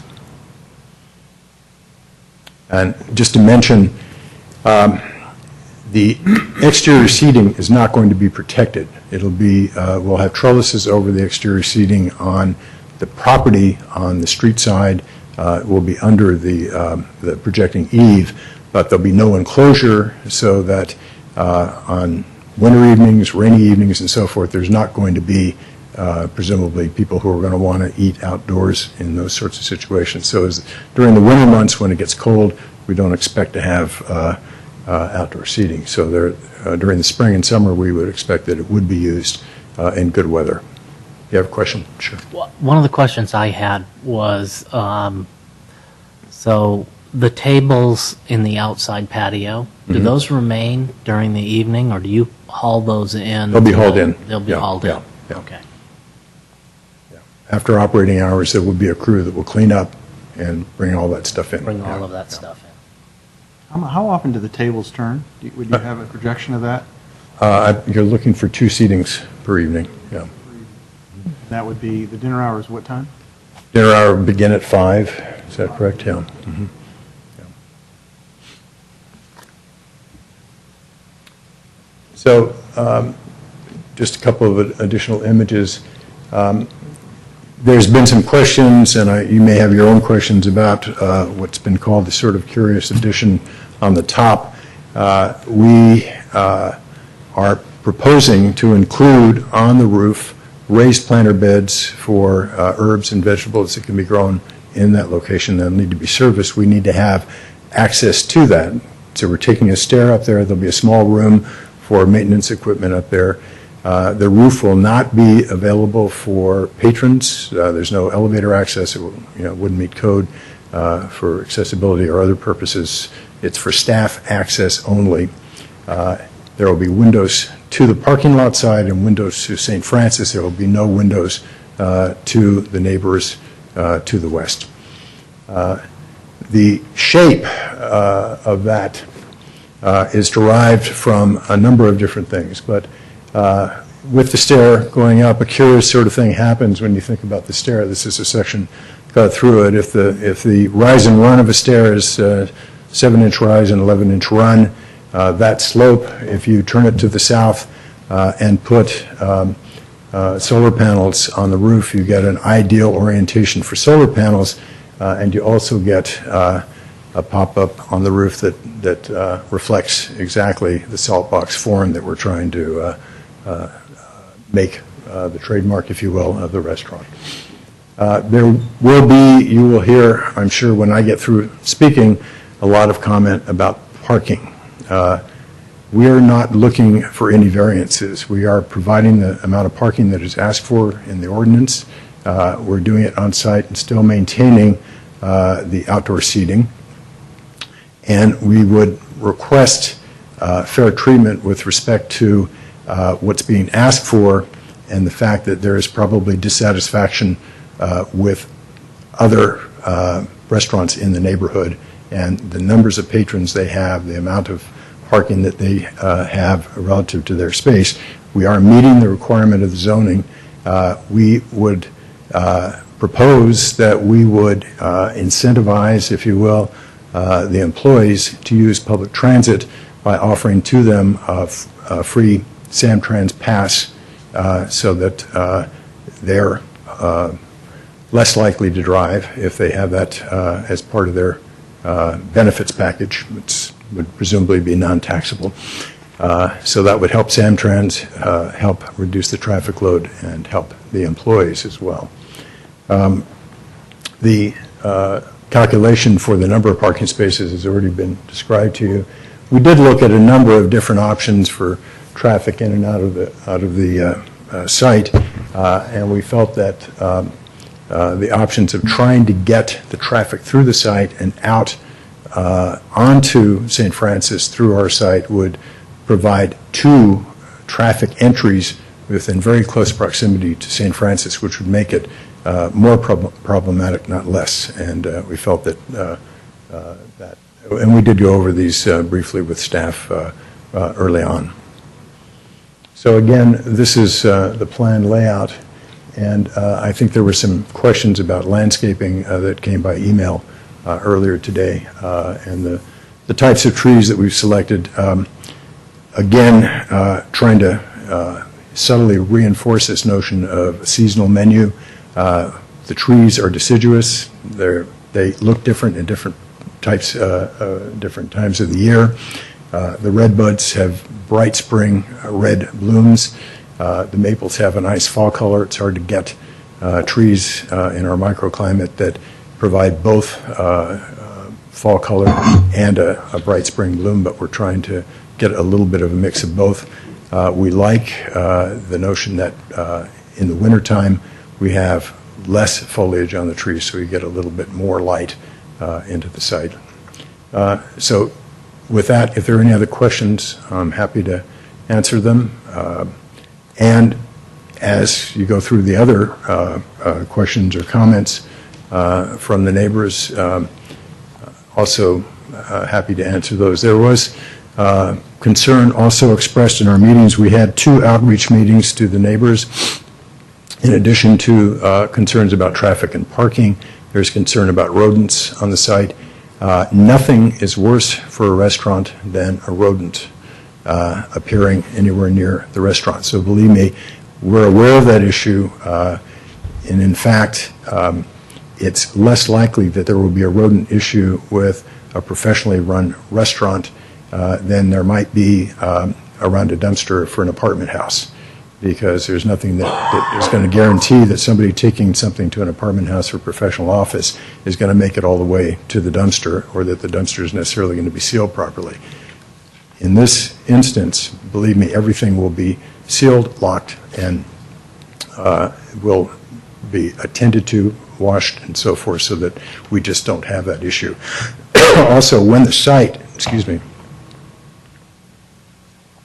when the site next door gets cleared for the parking area, we'll be probably doing away with a good part of the habitat for some of the rodents in the neighborhood, because right now it's overgrown, and the ivy and so forth that's on the site now provides a very hospitable habitat for the rodents.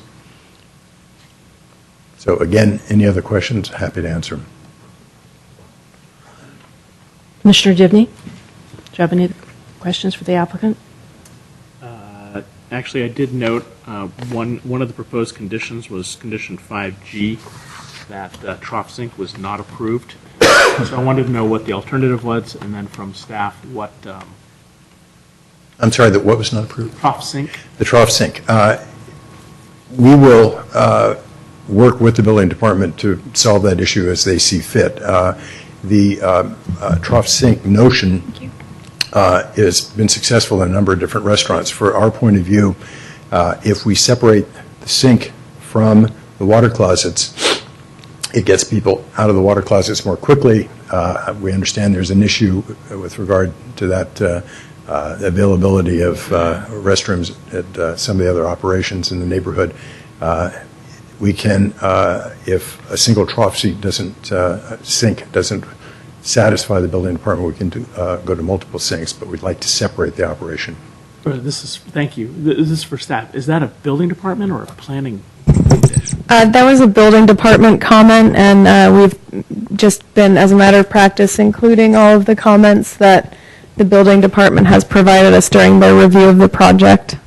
That's because I've got to actually agree. I've been to a number where it has significantly increased the throughput, if you will, through the WC, because people do get through there in a number of different restaurants I've been in.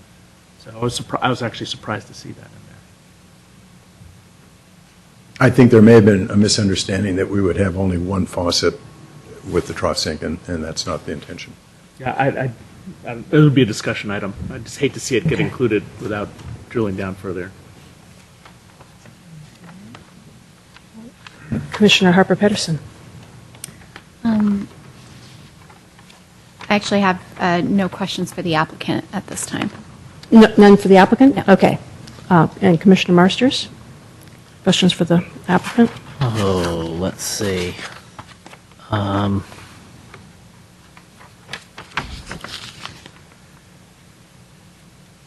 So one of the questions I had is surrounding the sidewalk where the existing out building is, and there is a driveway that that goes up to that.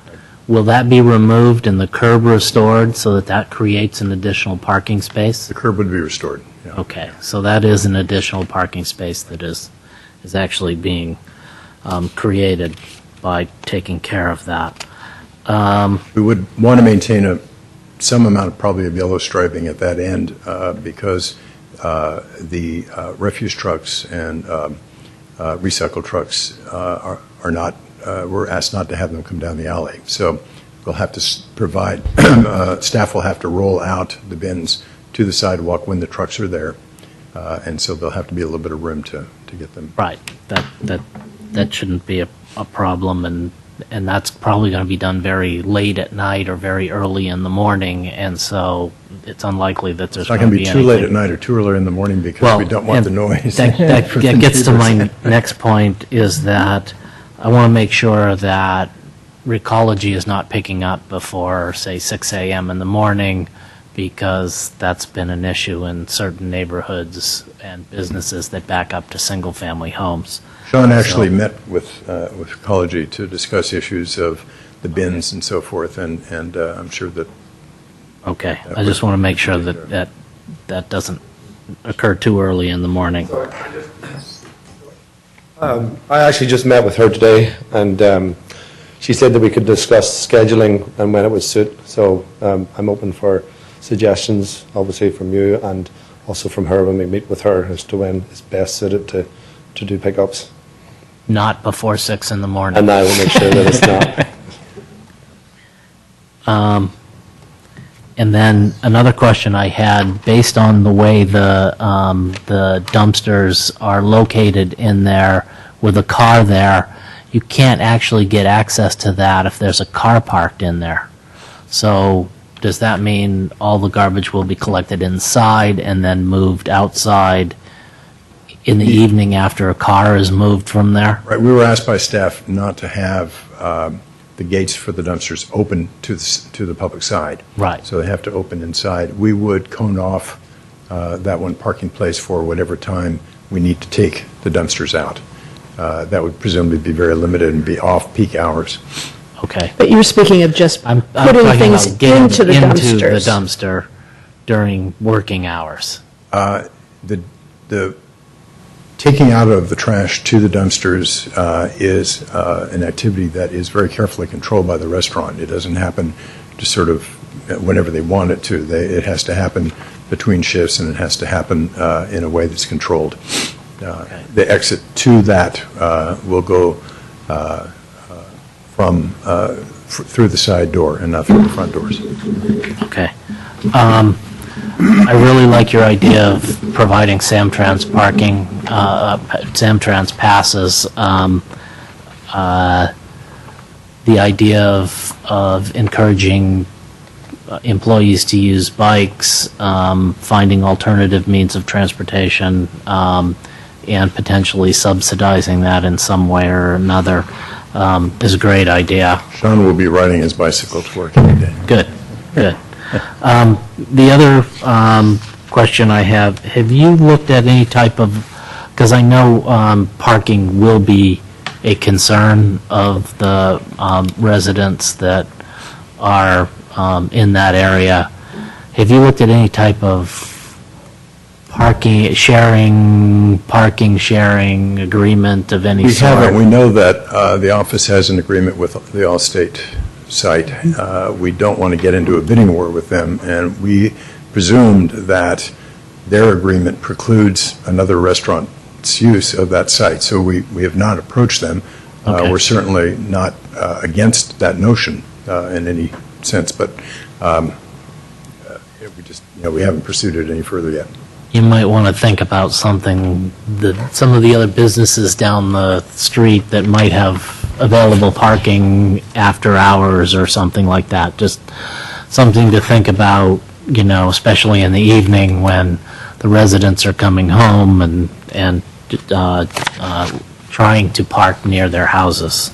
We have done a little bit of investigation on site, and just for instance, last Friday and Saturday on Walnut, there were on Friday at 9 o'clock in the evening 5 open spots on Walnut, and on Saturday 6 open spots on Walnut. So we know that parking is an issue, and probably the closer you get to Laurel and to El Camino Real, the worse it gets. But all up and down, also on San Carlos on those evenings, on our block on Laurel, on Laurel northward, we're having there are plenty of spots available. So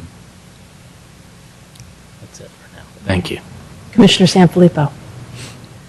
The one thing that kind of concerns me is the takeout part of the concept. Is there any plans for like a built pickup parking stall that somebody can come in and blow out? If you've been to Suhong in Menlo Park, it's crazy down there when somebody goes to pick up food at that. That's a good idea. We haven't considered identifying a place as pickup only. I don't know how you would control that, but it's just crazy when you say parents been working all day long and they want to pick up some food and they can't find a place to park. Again, this isn't exactly slow food, but it's not fast food, and somebody can. But you said online ordering. Yeah, and so somebody would be able to come in, and presumably their order would be ready for them if if the time, was identified that they would come in to pick it up.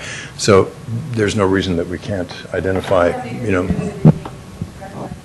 Yeah, Yeah, 10-minute, No.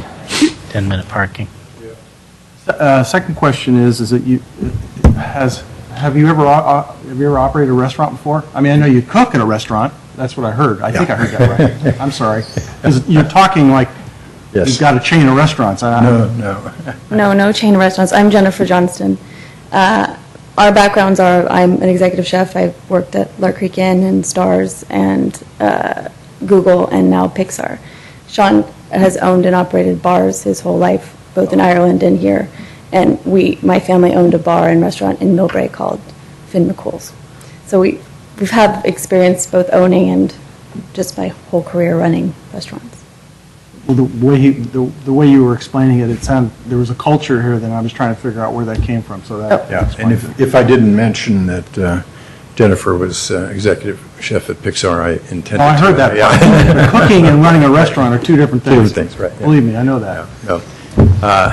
Unlike Google, where she was previously, the cafes and restaurants at Pixar have to run in the black, and she's responsible for that. Those were my questions. Those are your questions? Okay. I was interested in getting a better understanding of during what hours would deliveries take place for the operation that's being planned. How early in the morning, how late at night? Or whoever has the answer to the question. Deliveries would happen in the morning so that the prep is happening in the morning. The reason that the morning shift or the AM hours are convenience food is because that's when the kitchen's in fast production for dinner service. Okay. So how early would the deliveries take place? Because here it's saying hours of operation will be 7 a.m. to 10 p.m. So I'm trying to understand, are we looking at deliveries at 5 o'clock in the morning? No earlier than 6 for deliveries, the same as the garbage. So as early as 6, okay. As early as 6 for produce. Okay, all right.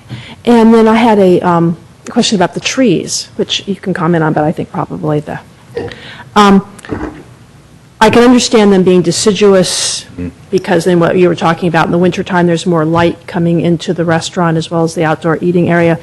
But since all of the significant landscaping trees are going to be deciduous, it seems like we lose the benefit of there being trees during the wintertime.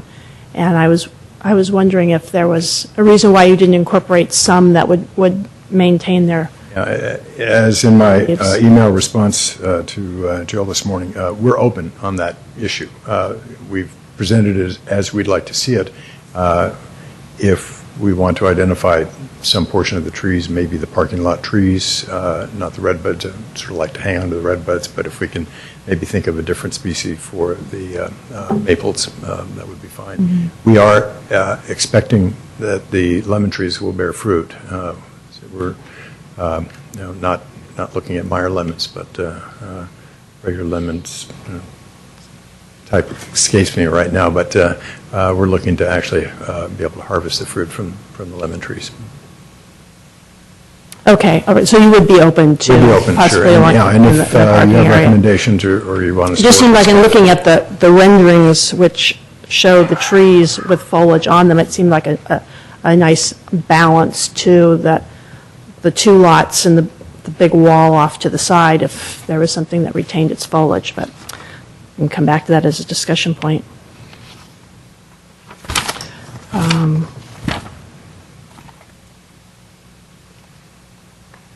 Okay, those are all the questions that I have for you at this point in time. Happy to come back and answer other questions as other comments are made. Okay, thank you. Okay. Now we will have public comment. I have Jim Peck, followed by Susie Hans, followed by Bill Warhurst. And if there's anyone else who wanted to comment, please pick up one of the forms over on the side table and bring it up to us. So Jim Peck first, Susie, and then Bill.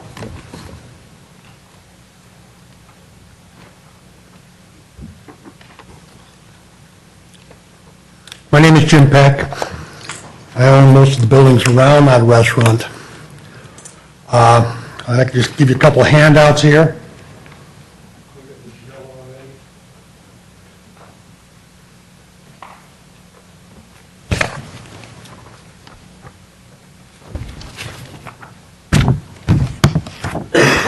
Parking being the problem, you just added 575 square feet to the Chinese restaurant right across the street, giving them one parking spot. You just approved Phoenix Cafe across the street with no parking. How many restaurants do we need? This is a city of good living, not good restaurants, good living. The alley was not built to handle a large flow of traffic. The store was originally for retail. I think Ms. Clapper really hit it on the head when she said there are no restaurants on that side of the street because it's all residential. They're all Morty's. All the restaurants are across the street and back up towards the El Camino side. I'm skipping over some of the stuff. The no parking, there's just no parking there. I'm not saying you, but the office has taken everything over there. There's no parking. I think you got 7 or 8 letters asking you not to approve this from businesses in that area. I own those medical buildings all across the street there. There's no parking for their patients. They've been coming there for years. You got Dr. Sue, Dr. Turner, Dr. Sira. They can't get into their buildings.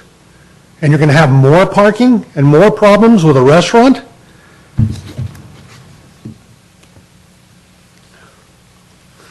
You're asking about their experience.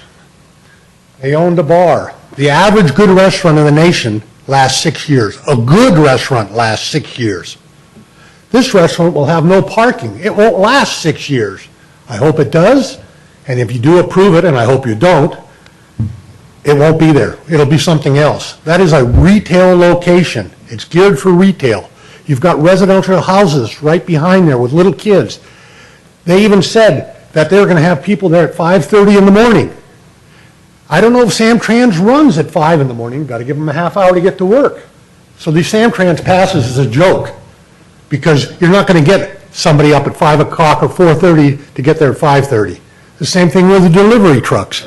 You ever hear the delivery truck backing up? Beep, beep, beep, beep. On Sunday morning at 7 a.m.? That's not the way it was. This is a city of good living, not the city of good restaurants. I request that you deny their permit and convert it into a retail store, which it should be. Thank you. Thank you for your comments. Susie Hans, please.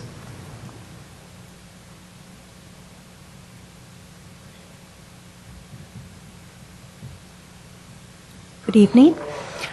Susie Hans. I live on Walnut, 1661, been there about 30 years. I am concerned with the traffic flow besides the lack of parking. Am I correct in understanding that the traffic will come out of the restaurant into the alley and then onto St. Francis? Am I correct there? Sort of a drive-through? Staff is indicating yes. Okay. Yeah. Because coming out of Walnut Street onto St. Francis, even turning right is an adventure. There's a stop sign 1 block away, and they go 0 to at least 25. I mean, it's really dangerous. It's on a curve. If you want to turn left, you have to pull out past the stop line.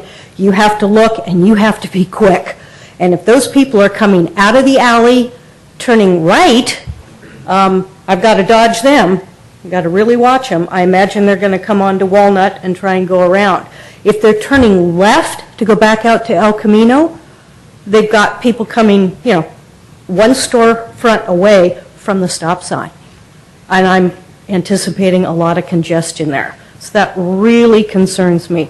I don't know if they'll be going down the alley the other way, but just getting out onto St. Francis is going to be a major traffic problem. I've seen 3 accidents there just myself at Walnut and St. Francis. So that's my concern, and I would have you decline this permit. Thank you. Thank you for your comments. Bill Warhurst, please, and then we'll have Daniel Burnett and Neil Eberly. Commissioners. I submitted written comments. Have they been made a part of the record? Okay. I just want to comment then on things I heard now rather than repeating things that I've submitted in writing. I'm sure that Mr. Blass could do a great job depicting any of his clients in a favorable light. If this was a restaurant with McDonald's style, we would hear about where they went for vacation and pictures of their family and a whole host of things that have nothing to do with the decision that you guys need to make. And that, for me, is within your discretion. Is this an appropriate place for a restaurant? Is it going to burden the community without taking something of value in its place? They want to take up the public sidewalk. They want to impose a traffic pattern on an alley that's not designed for it. And for me, living right behind this proposed restaurant, I'm very concerned about the noise. I mean, we hear everything. I can tell you, actually, Recology does come. They come about 5:45 every morning right now, and we're used to it. It's temporary. I mean, they're in and out, and it might be 15 seconds for Recology. They're talking about opening up at 5:30. That's what Mr. and Mrs. Johnson told me last Friday. They're going to have the deliveries coming by 6, and they're going to be operating until they close down. The last people are hauling in their noisy tables and trays after 10 o'clock at night. We're going to hear that parking lot in operation. We're going to hear the people in and out of the cars. We're going to hear people stopping quickly for the meals. That's part of their program. They want people to stop in quickly for coffee, for that lunch they didn't have time to make. They want people to come back in the evening and drop in and pick up their meals for a quick dinner. That traffic pattern is completely inappropriate right next to where we live. And so I really do think it's an unfair burden. And I wanted to comment one other thing. Of course, the restaurant wouldn't like to enhance the rat problem that we happen to have right there, but they're planting lemon trees. Lemons, I have to strip the lemons off my lemon tree every spring because the rats love lemons. That's how I know the rats have bred, is because they've gone after the lemon trees. I can't imagine them planting a row of lemon trees. I think they really don't understand the interplay of gardening and rodents where we live in San Carlos. That's a very inappropriate choice. And I sure hope if anything else is done, they don't plant any lemon trees. Thank you. Thank you for your comments. Daniel Burnett, please, followed by Neil Everly and Dan Abramson.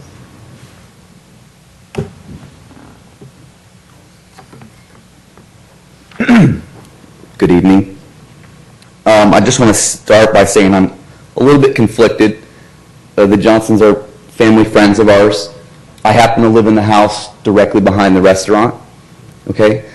So we've been living there 24 hours a day witnessing what happens there. So we have a really good feel for the environment that this restaurant's coming into. I'm conflicted because I really like the idea, actually. And that side of Laurel Street, yeah, there's more restaurants and stuff coming, but this seems like one that could be successful there and could be appropriate where it's located, at least on that end of town. My concerns are, though, being so close, is, of course, the parking. I think that they've done a lot of things to mitigate the impact, but what really concerns me is the parking in the rear, the two 90-degree spots. The Public Works Department says that there's no problem using those, using the alleyway as a backup space, which I can only partly agree with. My driveway is actually just opposite that. So nowhere on Ortega Alley is there a driveway right behind two parking spaces. They have to be 90-degree backup space. So my driveway and my garage both open up onto those two parking spaces. I would ask that it be considered that those spaces, if they get approved as is, they at least be restricted maybe to employees only, especially given the concerns of accessing the dumpsters and the use of cones.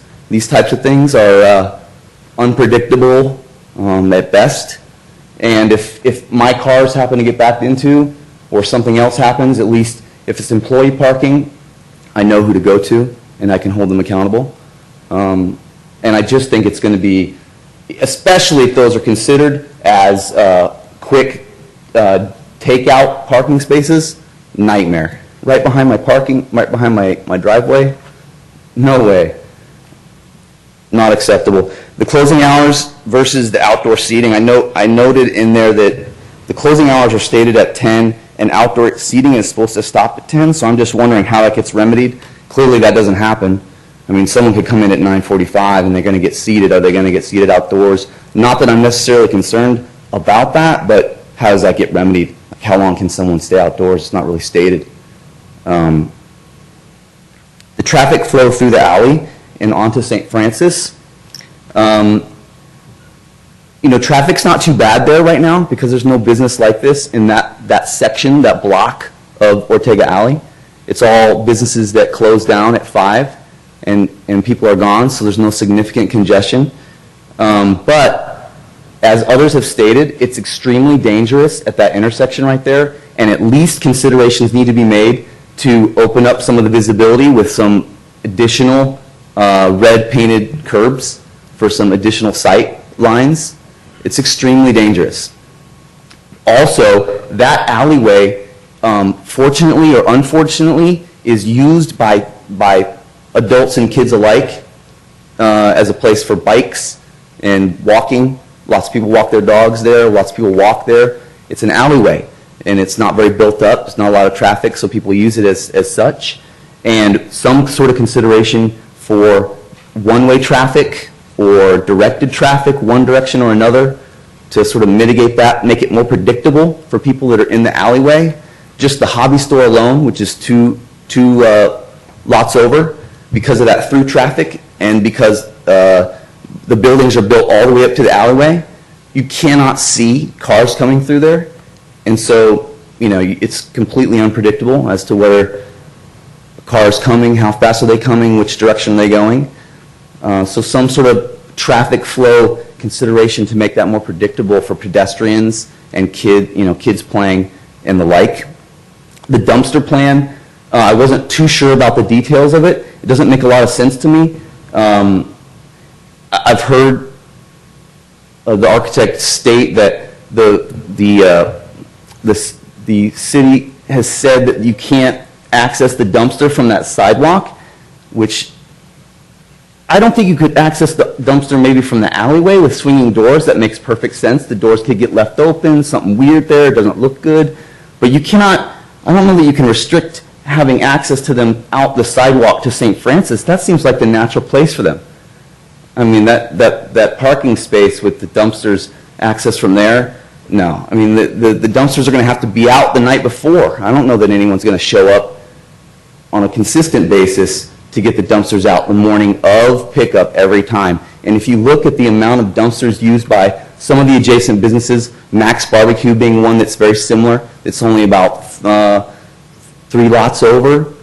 They have the same sort of alleyway access, except they have a way larger setback than this business does, and they have a number of dumpsters, plus an oil grease trap and all this other stuff that maybe you guys won't have. But they have way more dumpster and refuse stuff than would probably reasonably get in and out of that dumpster enclosure, I think, given its current design. The deliveries, I would say the deliveries would have to be restricted so that they could not occur in the alleyway. The roof access I'm concerned about because it sort of opens up the possibility, and I spoke to them about it, and I get it, that the roof is probably not, it could probably never become much more than what's shown here, but maybe the use of the roof access needs to be restricted more clearly in the permit, meaning employees only, for gardening purposes only. What happens on 4th of July or something else, employees might want to go up there and have a little private, what they think is a private little party, but it's up on the rooftop, 30 feet from my bedroom. So those are my concerns. I wish you guys the best of luck at the restaurant, okay? Thank you. Okay, thank you for your comments. Neil Eberly? My name is Neil Eberly. I live directly facing this on Walnut. So I agree with all the comments that have been made about parking. I can attest that the parking problem extends further than just this immediate area down Walnut Street, and I appreciate the reconnaissance, but I still find that parking gets lighter and lighter, especially even during the day, but even more at night. I know that there's an influx of parking even from the office, going as far as Walnut.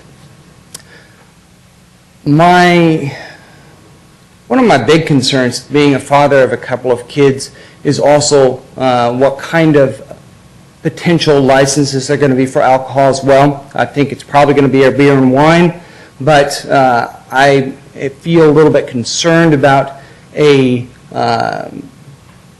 potential encroachment, a continual encroachment of different types of spirits that might be as close as that to my place. As well, the outdoor seating that's on the St. Francis side is going to be in direct line of my son's bedroom as well. And so 10 o'clock at night, if there was something in addition to the beer and wine licenses and people were especially inebriated, that would be a concern of mine. And of course, I just want to say that I have a like concern that others have about the traffic on that area. It's a very fast corner. It's a blind corner. So the exit for the alleyway is actually going to be a potential for a tremendous amount of new traffic situations. I feel very apprehensive about having anybody in my family crossing that road at that place. I can only imagine that that's going to be an additional amount of fun and a traffic perspective from the standpoint of potential accidents coming out of the alleyway. It's a bit of a blind curve no matter what. That's going to be an especially dangerous place. That's it. Thank you for your comments. Dan Abramson?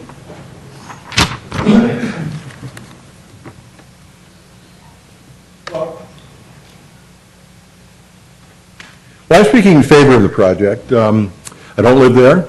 I know there's a lot of traffic down there, and I can't speak to the technicalities of installing a restaurant in a location like that, or an apartment building, or another business building like Mr. Peck has. They all bring traffic, so I can't address that.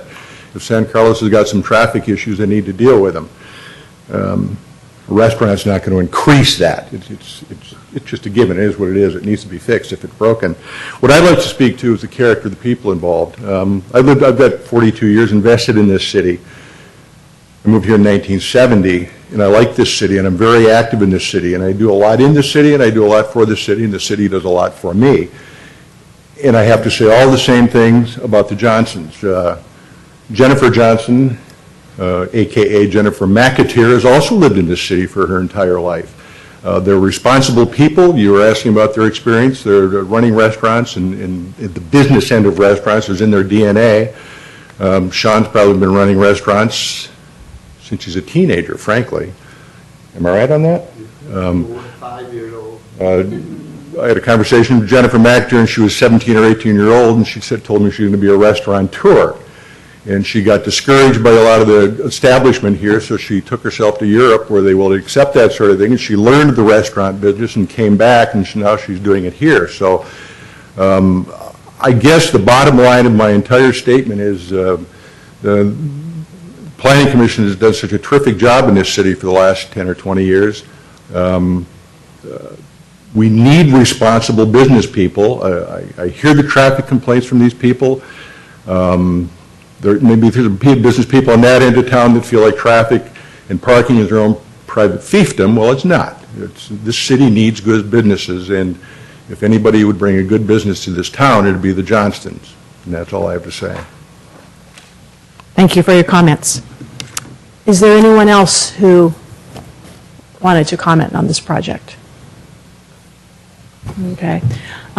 So I'd like to, I don't know if there's any of these points that would be specific to staff responding, but I was wondering if the applicant wanted to respond to any of the public comments.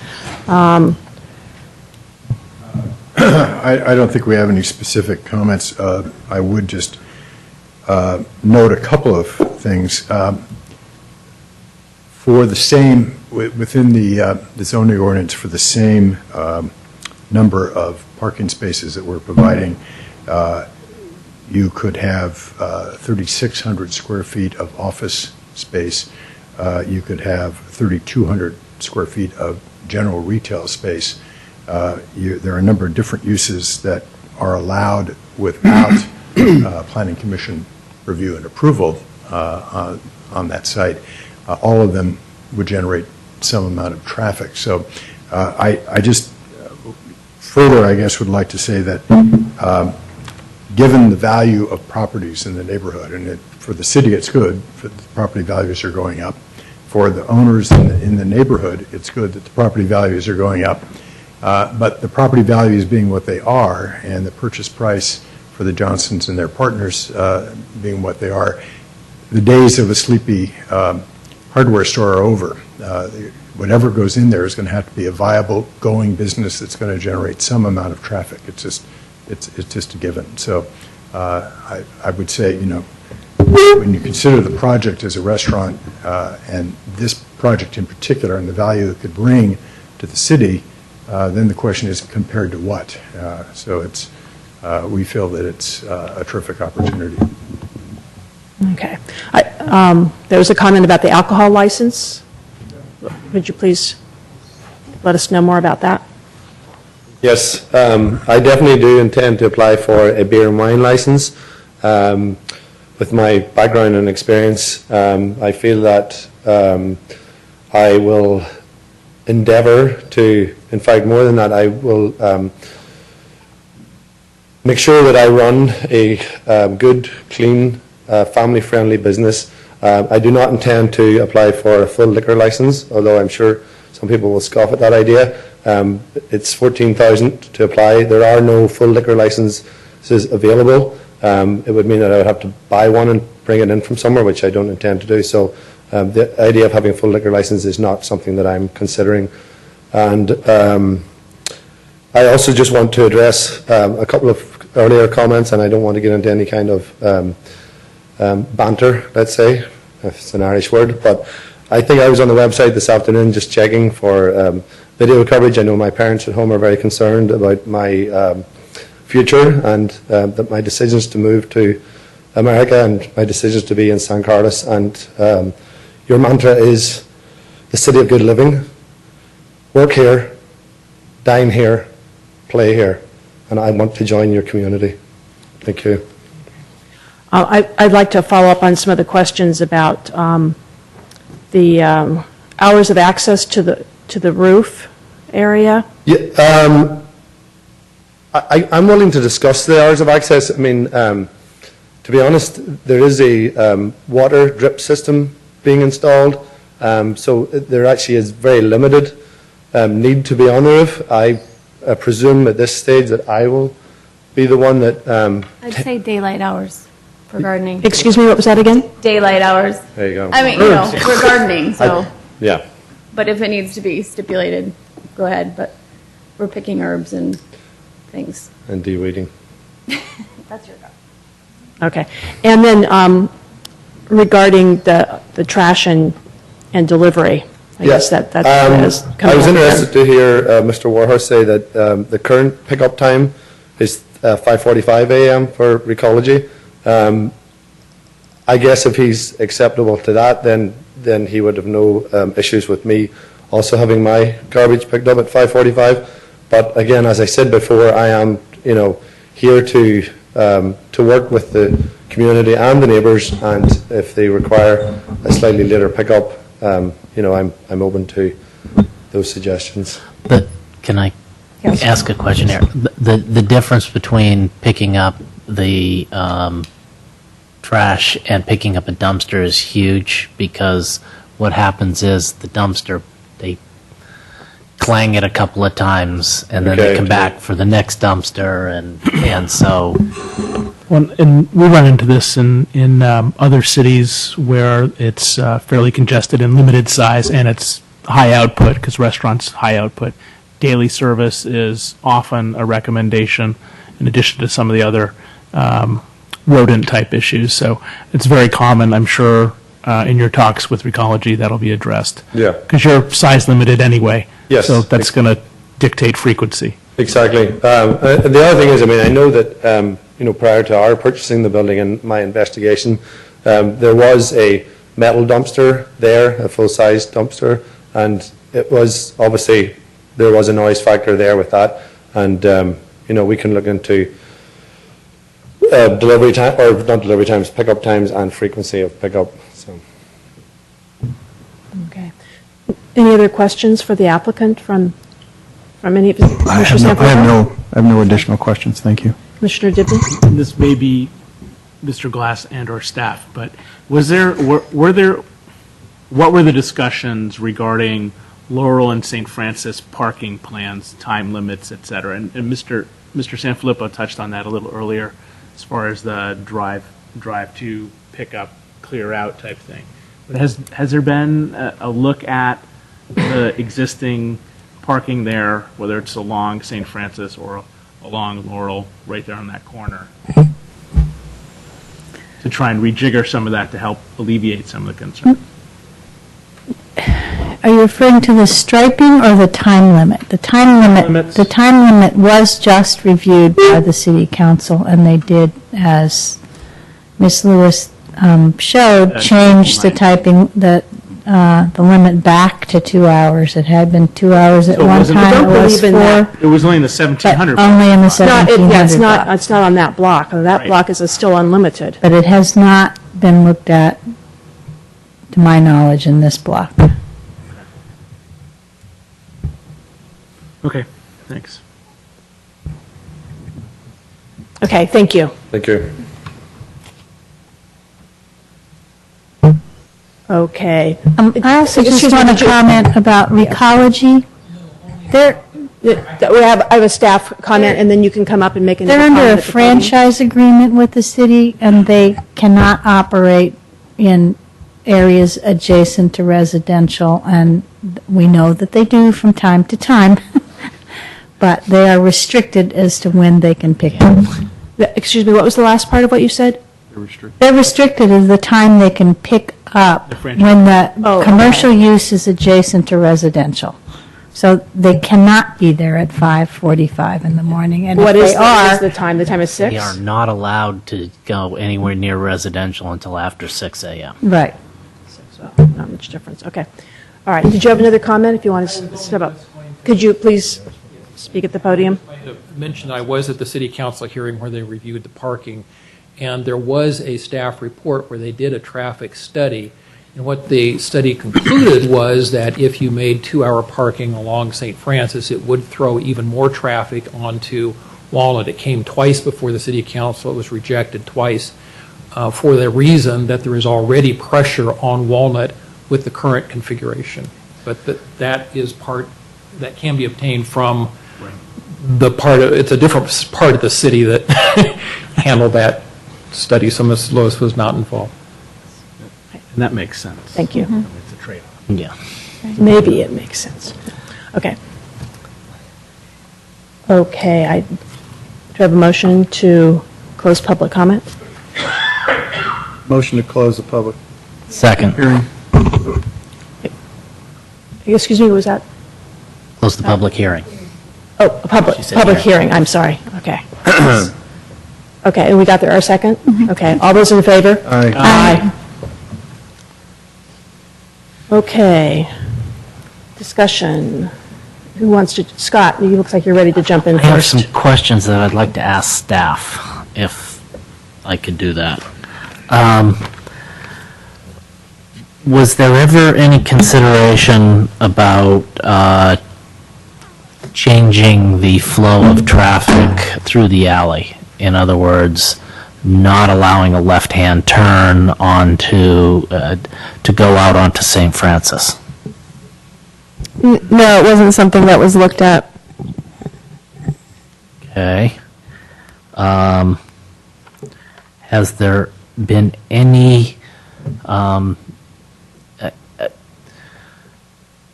discussion about the existing, I wouldn't say problem, but the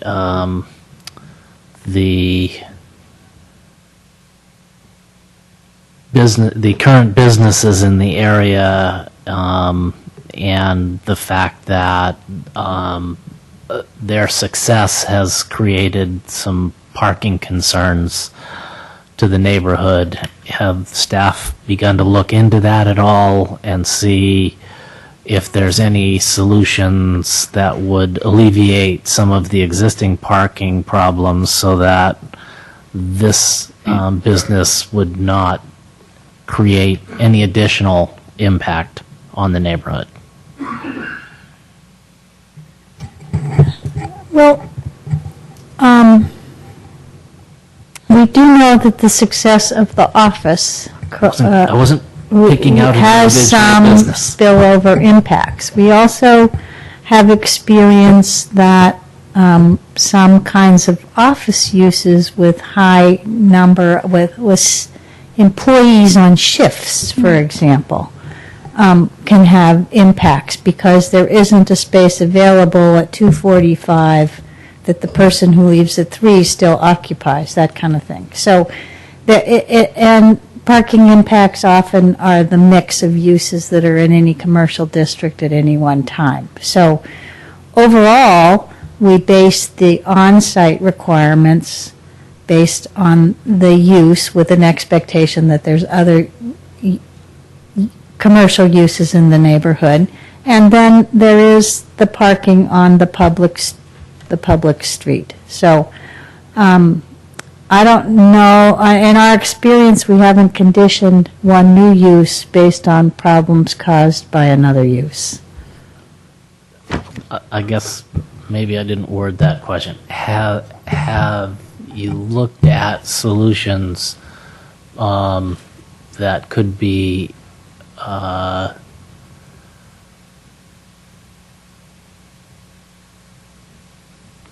come up with somehow to deal with the success of the existing businesses? And you see what I'm getting at is have you looked at that? Are there any? I mean, it sounded like the Allstate parking lot is now being shared by at least one business. Are there other arrangements that can be made down there with other available parking spaces? And has that been looked at all? We could report back to you on whether or not we have an open code enforcement case, or if what the situation is with the other user and their shared parking agreements, and what the calculation of their parking need is based on the number of tables and chairs. But to my knowledge, there's nothing right now. I think you probably heard some during your consideration of the Carlos Club about the uses there. So I think that would be a report back to you. Okay, because I'm sort of getting at condition number 10 in here that applies. I'm guessing that this is a standard condition that's been put in multiple different places, and that the Planning Commission reserves the right to review the conditional use permit if there is a significant change in noise, parking, or circulation needs. If the project contributes to a significant negative noise, parking, or circulation impacts, the Planning Commission may modify or revoke this conditional use permit. And I don't know that we've ever done that, but what I'm trying to understand is what this condition means. So what would have to happen for a business, for a neighborhood, for example, to come back and request that the Planning Commission consider something like that?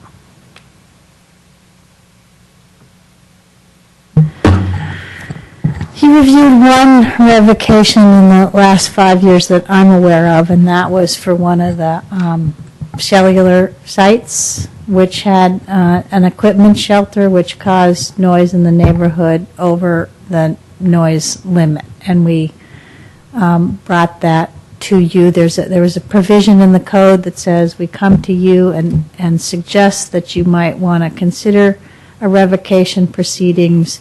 You direct us to do that, and then we come back. So in this case, it would be related to exactly those things that are there: noise, parking, and circulation needs. It is a public alley. There are uses all along the alleys throughout town that the parking is perpendicular to the alley and uses the backup space, or it goes two directions on the alley, and that there's service uses along the alley. Noise, I think, would probably be one that would be easier to identify. If you restricted, you can't, the public streets or public parking, so it's difficult to put that kind of restriction. What you look at is, are there enough parking spaces for the use that's being proposed? Is the design of the axis of the building appropriate for the use that's proposed? Thank you. Going to stop there for a moment. We're going to take a break. Okay. How about Commissioner Divney? Do you have your discussion points? I do like the design. I think it's attractive. I like the concept. I do have concerns regarding parking and some of the hours. So I want to see if we, and I realize it's a bunch of trade-offs. We have commercial use and residential right near it. So we're trying to get a balance somewhere and honor the code and make sure everyone's getting fair treatment under that. So I'm pretty firmly set in that. I think you all know that. Well, I guess I'm going to go down into some of these proposed conditions and try to flesh them out from a discussion standpoint. Okay. On condition 6, I'm glad that rodents is factored into that. I think, I don't know that we could mandate daily service, but we want to, obviously, if it's daily service, you're going to be there every day. I don't know when those pickups would be. But it is a size-constrained container area. So I think that's going to probably dictate it's going to be more frequent service than not. So I don't know how we fold that in, if at all. So I'll defer to my fellow less regulation is better commissioner for his thoughts. And that would be, he knows. I know. I think we all know he wasn't pointing at me. Are you asking for him to comment right now? Absolutely, if he's ready. I don't have a solution for that. I agree with that. I think we need to, let's put everything on the table as opposed to resolving it one by one. Okay, that's fine by me. Because as you said, this is a matter of balance and trade-off. Right. And going to number 8, I thought there was a good comment. If it's true, I didn't know it. And that had to do with the landscaping. I'd like to see maybe a discussion surrounding some of the criteria for a successful landscape plan, whether it's aesthetics, rodent control, ease of maintenance, etc. I didn't know lemon trees were attractive to rodents. I don't have any, so. Oh, nope, they are. Yeah. My plum trees get raccoons, but my lemons are Food, fine. water, and shelter, that's all you have to give them. Yeah. Be there forever. Exactly. Okay, so I don't know if where that arises in our discussion stuff. And then number 9, lighting plan. The last sentence, landscape uplighting is not permitted. And this would be directed to staff as far as the question goes. What's the intent? Is it to minimize adverse impact on residential?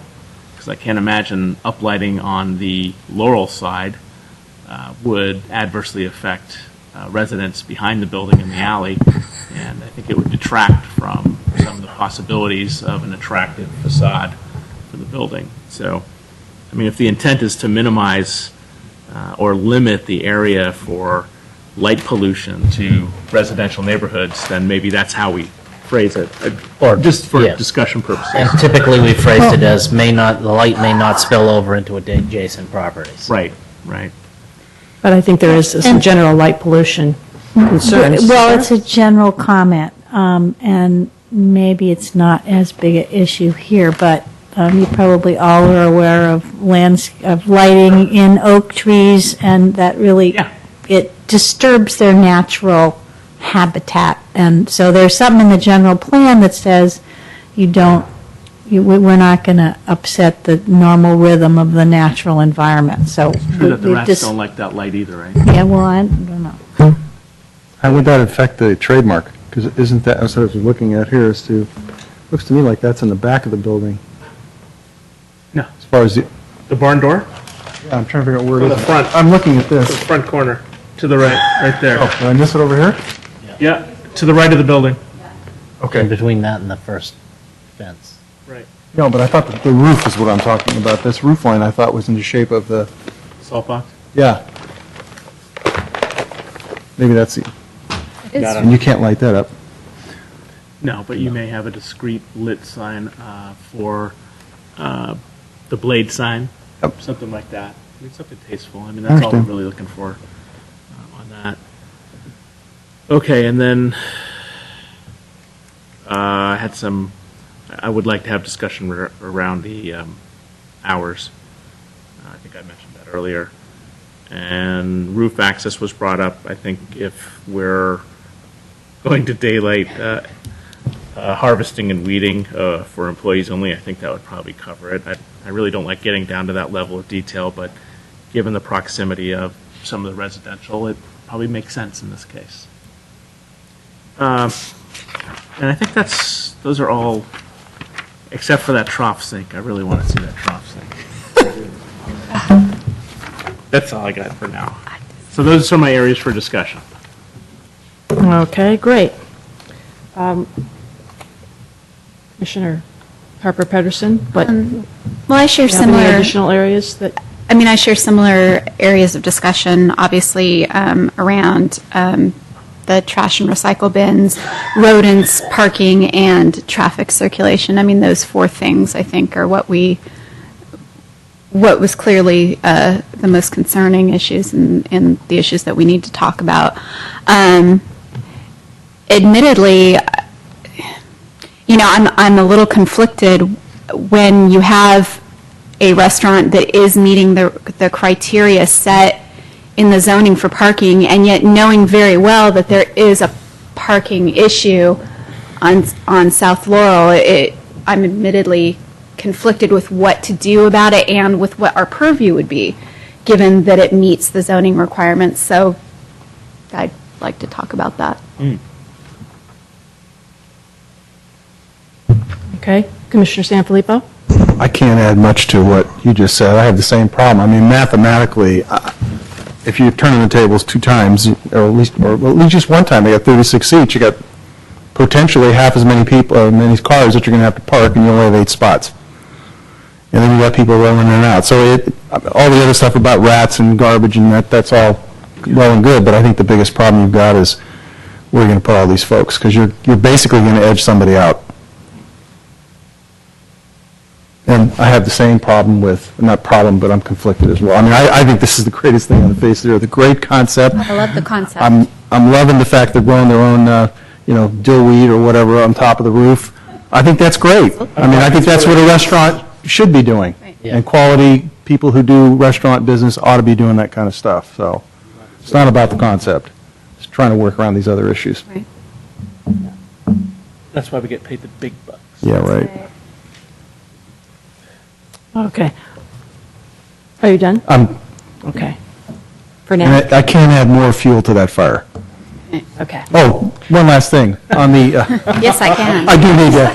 So the whole issue of provision 10 about revoking the permit. I hate to raise the dead, but in our last display, the people who did not want us to have the Carlos Club put in place vigorously defended the fact that it would be very difficult to get anybody out of these permits, as you may recall. It's funny because I was thinking about that right before this meeting, just wondering why we do conditional use permits. Right. One after another got up and said, oh, this would be the end. If indeed We could never do it is this. so challenging, and I have to say my experience in a different city has shown me that you indeed can revoke a permit and certainly can Yeah. put restrictions around these issues and certainly can raise issues with restaurants or businesses that are posing these problems. So I think that's a very, I don't know where to go with it, but I think it's a very interesting point. And We leave it in. just wanted to ask that. Right. That's a distraction from the other issue. It is. Right, yes. But distractions are always good. Revives us. Okay, now that distraction's passed, I have a question. It wasn't clear to me, this is for staff. It's just not just arbitrary for anyone to answer it, staff only. On the street on Laurel, where the access to the parking lot is going to be, how many street parking spaces are being lost on Laurel? I'm not sure of the exact number, but it's a 12-foot wide driveway. Because it looks like there's 2 spaces that are right in front of that lot that would be impacted. And I couldn't see it on any drawings. I could only see it by physically being there. So I wasn't, and I didn't see that included in the parking calculations. And I would like in our discussion for that to perhaps Oh, you be mean that would be considered. included as part of the, If we're losing 2 parking spaces, then yeah, that, by doing the project, I think that has an impact on the Sure. area. But are you really losing 2 parking spaces? They're both at an angle, and if that one of them becomes sort of a straight-on parking, you may lose one. Well, if they're Right, They're over but here. this. I don't know, that's why Yeah. that's why I'm asking staff, because I can't tell from the drawings, and I prefer to work with specifically what is on the drawings. So there's not like a before drawing that shows where the existing parking places are Right. in front of that lot. Right on the survey. Right on the survey. Is it there? It is. Boy, I could not find it, okay. And then, so, do I have to, can you tell me what the answer to the question is, or am I going to have to look? We lose 2 spaces.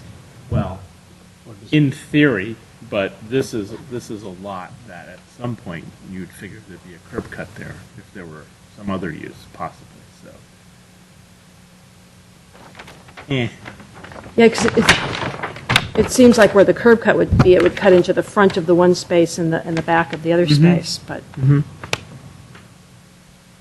okay. I'm not sure you'd lose 2. I think you'd lose at least 1. Right. But I- to me, that's not. Yeah. Not relevant? No. That we're losing two spaces on the street? What if we'd had a curb cut in there anyway for that use and this lot line wasn't adjusted? That's a very good point. It's so annoying when you're logical like that, I tell you, boy. Okay. Then my second point is going to be that we're going to take a break now. Or you can continue the meeting without me. How long is the break? And so, and because I basically agree with all the points everyone's already brought up with, and so instead of me belaboring those for another 5 to 10 minutes, we're going to take a 7.5-minute break. Okay. Fair enough. Plus or minus 2.5 minutes.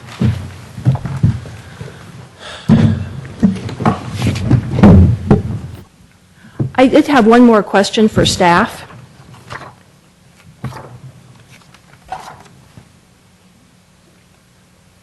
I'm looking at the zoning ordinance draft regarding, see, it's section 18.20, has to do with parking, landscaping and parking. And talks about screening, and talks about screening of parking lots from adjacent public streets shall be 3 feet in height. But I'm guessing since we're dealing with an alley, screening wouldn't be applying to that versus an alley would not be considered a public street.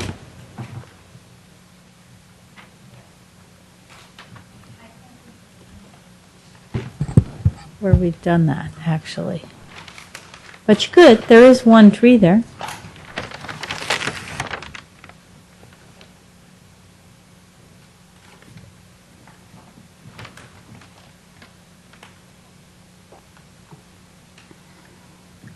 It says parking areas shall be screened from view from public streets and adjacent lots in a more restrictive district. I don't know what more restrictive district means in this case. A little flummoxed not being able to understand the zoning ordinance.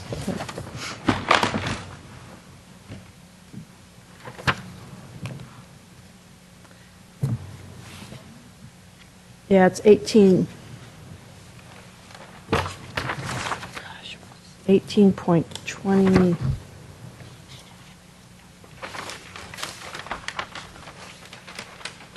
Not sure how the numbering. Oh, 1820.100. O, section O is screening.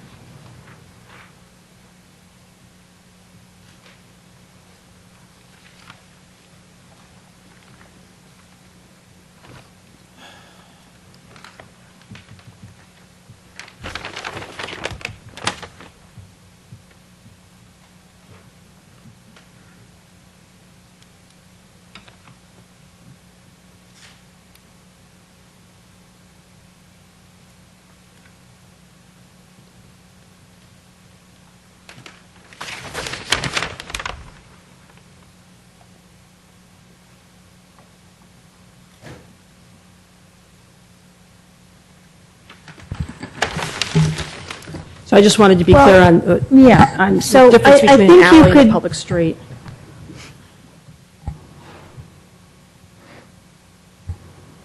So the and adjacent lots in a more restrictive district gets read together. It's the adjacent lot that is the factor.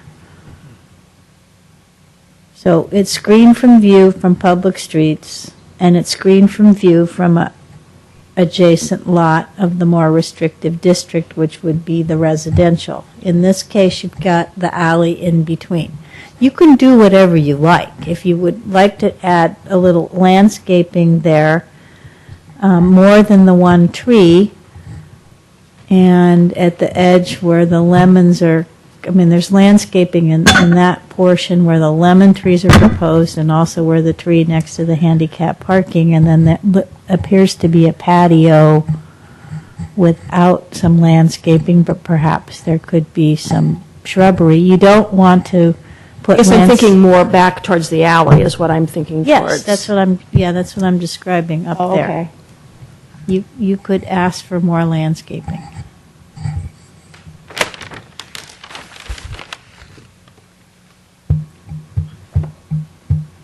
But yes? Do you have another comment? It is an alley, so there are alley uses both on the residential side and on the commercial side that are adjacent to an alley. But you could ask for a landscape plan that included more landscaping. We've suggested also that the landscape plan put trees in the sidewalk, which is what our tree ordinance supports, and the general plan and the climate action plan, more trees and sidewalks. So the landscape plan will come back. Okay. Okay, and before we get into the discussion, then my only other thought was in going through this, that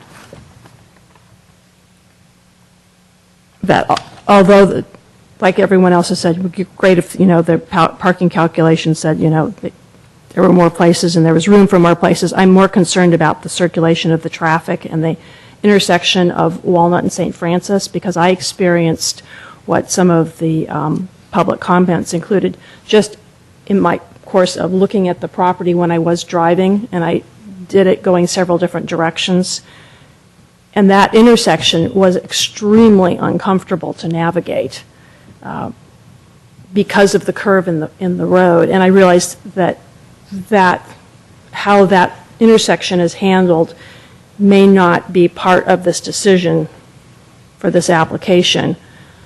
But I'm wondering what the process is to ask for some kind of evaluation of traffic calming. And I don't think that was part of what the Transportation and Circulation Commission and the City Council looked at. They were just looking at the parking closer to Laurel. But it seems like either crosswalks at that intersection, if not stop signs, could be of benefit in that location that is going to experience some additional traffic, not only from this business, but as the city continues to grow, that it could become an issue. So I just, and again, what I said before, I don't know that it fits in with this particular application, but I was concerned and could very much relate to what everyone said about that. It was the most awkward intersection to deal with very limited sight lines. And I would hate to see for something to happen there related to a customer of a new business that's opened up. So is there some way that we can get that information back to even a group like Traffic and Circulation Commission and ask them to take a look at that? Well, I guess that would be something not related to this project, but if you wanted as a commission to request for Request that they take a staff look to at bring you a report on how you request the Traffic and Circulation Commission review something, and maybe we'd be this is happy to do that. Yes. Maybe this is an intersection that's on their list of projects they're Right. looking at, and we just have no idea that that's Right. going on. But I'm We'll just we'll have concerned to- that, should this be approved, that it's going to start Well, you don't want to make a decision. our way on a slippery slope here. Yeah. Well, and You don't it want to makes, make a decision in a vacuum. I think you bring up a real. Mm-hmm. well, and it makes sense. I mean, the exit of the alleyway immediately pertains to that intersection. Oh, So, yes. Yeah, I mean, it'd be good to know. So, okay, that was my other comment. Oh, Okay, so. Alleyway behind the Shell station all the time. So now we're going to discuss each of these topic areas, unless anyone has thought of any other topic areas they want to add to the list first before we discuss how these would impact the conditional use permit and our findings on this application. Does anyone else have a comment about process right now, about what we're doing? So so we're going to talk trash, rodents, traffic, and parking? Is that what we're? Lighting and hours. Oh, and those, and those findings? I mean, hours. and the findings. Hours of Yes. operation and findings, okay. Well, and that was kind of why I was wondering what was happening with the intersection, because all of our findings in here are based on land use policies, and I found several policies related to circulation and noise that, as I felt, related to mixed-use project that were not included in here, related to loading and delivery, traffic impact, and the noise generated in a mixed-use project. So, so we have findings, or discussing the findings. In the Is mixed-use topic? project or mixed-use zoning designation? A project in a mixed-use area. Yeah, development within a mixed-use neighborhood. So, do you want to discuss findings first? Well, let's go back to that, though. That's a process question. Why wouldn't, you're saying that based on you're looking at the code, there were items that you thought should have been included in the staff report that weren't? No, I'm saying that there are things from the general plan that policies, when we're talking about the proposals consistent with the general plan, which is both in design review as well as the conditional Sure, use it's a permit. finding, it's a finding we need to make. Mhm. So that's really a question addressed to staff. Do you have a specific land use policy that you thought was applicable that wasn't addressed? Yes, there was one noise one and two circulation ones that I thought were, could be applicable. And you may feel that the land use ones overlap with it, but because of the nature of it being a mixed-use project, I thought. Yes, I do. The first one is the circulation, CHS 3.9. Can you read that for us? Yes, I can. I'm turning the page. I don't have it memorized. I'm glad. When appropriate and relevant, based on the location and scope of a development project under consideration, the city shall consider regional as well as local traffic impacts when assessing new development projects. Is there a definition for development project? Yes, and for development, it Development means, project? no, there's just a definition for development. The physical extension and/or construction of land use. Yeah, I think that is for a significantly different. It includes subdivision, project. construction or alteration of structures, includes grading, clearing, I mean, it's pretty broad. So. I don't think the You intent don't- was for. You don't think that was the intent of that one? Okay. Not for this. It's not like they're constructing a new building or anything. They're changing the use. That's what they're proposing. I just don't see it as a development project. I hear the words, but I don't see it translating to this. Okay. I see what Deborah and the staff have to say about that. Well, I would agree that the general plan EIR considered the build-out of the entire general plan, and this actually is lesser than could be allowed on that particular site. And so it doesn't trigger by the standards of significance level in an EIR, a traffic impact. It might be exiting the alley requires caution, but it doesn't necessarily create a traffic impact by definition. It creates a cautionary situation. People need to be careful. It's an alley, it has two-way traffic. Actually, you could argue the reverse, that a narrow street with two-way traffic is a traffic calming and people are more cautious and then proceed more carefully. Yeah, Okay. that one doesn't necessarily apply.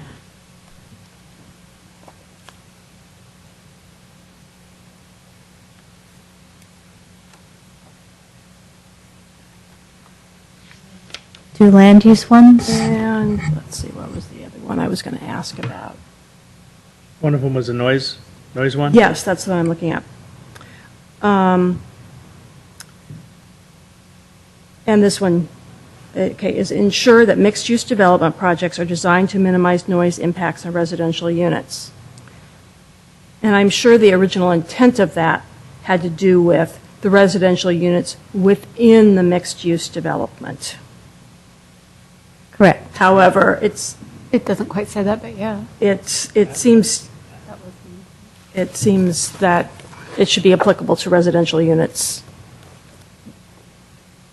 adjacent to as well, so. Well, we already have our, and if the city attorney were here, I think he would probably echo this. We already have it codified as far as noise levels that are acceptable in different districts at different times, so I don't know. Well, yes, and I agree. Okay. I was just, in looking over the findings that were included in here, I felt like there were not policies that related to findings about the circulation in the area and the noise, and included under land use. They're kind of implied when you're talking about, quality and of the design. So my intent is not to say those need to be added, but I wanted to find out more about whether those are appropriate to be included or not.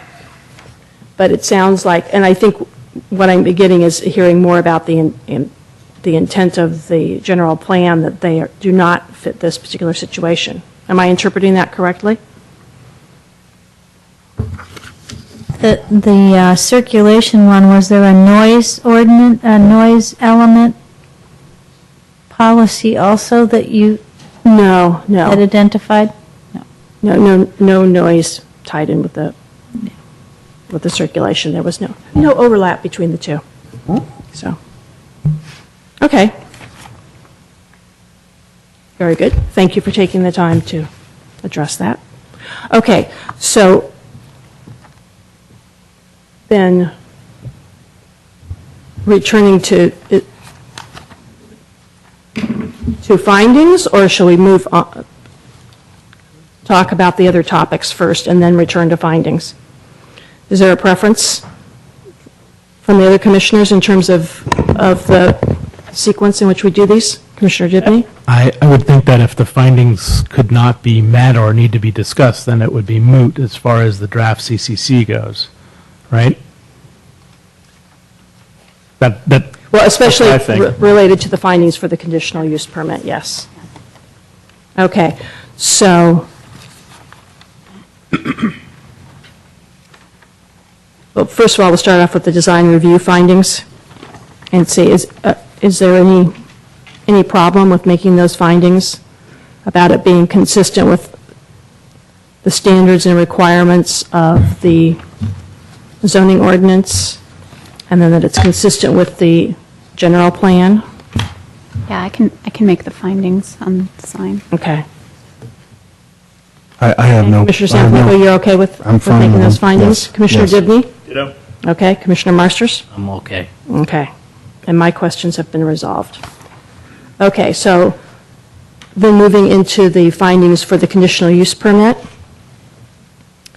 Again, we have the 6 findings. Proposed use is allowed within the zoning district, consistent with the general plan. Will not be adverse to public health, safety, or general welfare. That complies with design and development standards applicable to this zoning district.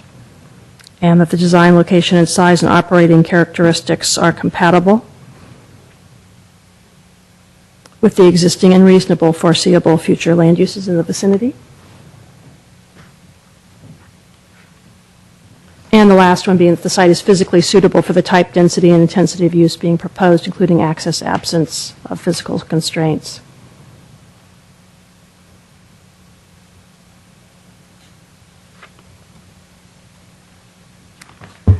And if I could, through the chair, I think this is where we'll start to drill down into some of the issues and conditions and discussion points in each of these. So you're saying each of those for you, each of those findings has something to drill down to? Is that what? Not me Or- personally. Some of them do, some don't. Should you change conditions which reflect the specific numerics in these findings, then we would change those findings as well as part of your record. Yes.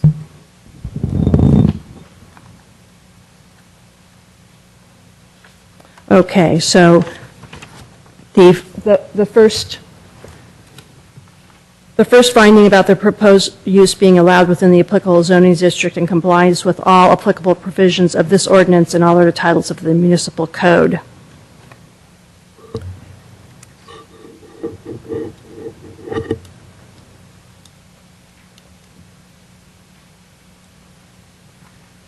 I can say I don't have a problem with making this particular finding for this. I don't either. And, okay, Commissioner Harper-Pedersen, you're, No, I don't have a problem making the finding. It's just that there's still the parking issue that's sort of finding Yeah. adjacent, I guess. yeah, I guess under this one where it talks about the on-site required parking, Right, it technically meets it. I mean, it meets the zoning Yeah. provision. It does. So Mhm. I can technically make the finding, yeah.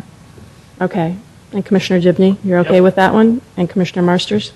Meets the standard. Right. Okay. Then the second finding is the proposed use is consistent with the general plan and any applicable specific plan. And it gives the two land use policies. And there is no specific plan for this area. So I'm comfortable making this finding. Is there anyone, any of the rest of you that is? You can make it. That cannot make it? Okay. I can make So it. we have consensus on that finding. Okay, the third finding, the proposed use will not be adverse to the public health, safety, or general welfare of the community, nor detrimental to surrounding properties or improvements. I struggle with this. This is, because if you get rid of all the foo-foo, it's the proposed use will not be adverse to surrounding properties,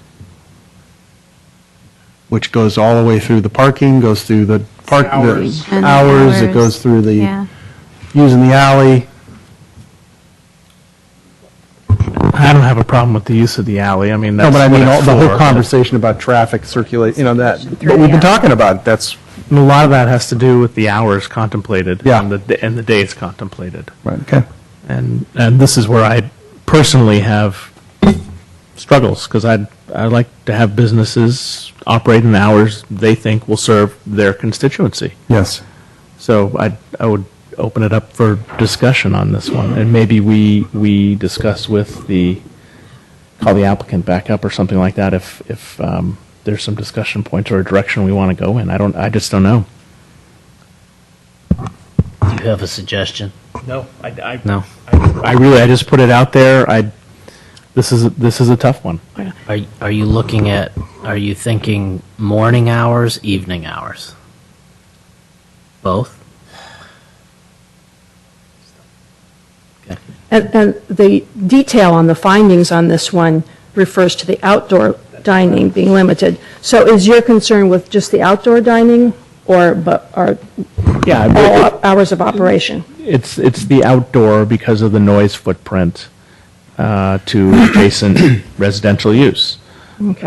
And what comes with that, if there's outdoor, is the parking, right? I mean, and the traffic. So we get into again, it's noise and the character of the neighborhood. So these are kind of amorphous and ambiguous, but I'm trying to get some trade-offs worked out in my head. I don't know if there will be. I just don't know. So I think shall we nail down the hours discussion right now? Because I think this is bringing it up, and then that'll ripple through into the other findings. Would that be I think this is taking that this is a approach? big part of the grill in the room. Yeah. Yeah. Okay. And then part of what I was hearing was also that the hours of the restaurant may be open starting at 7 a.m., but operations would actually start start earlier earlier. than that. Well, it has to if you've got a full-service dinner house. Right. So we actually need to expand this window of operation, and if it closes at 10, then we're looking at wrap-up going beyond 10 o'clock, which means that if the trash is going out after 10 o'clock, then we've got those kinds of activities taking place afterwards. So the window's opening up at the other end, too. Yep.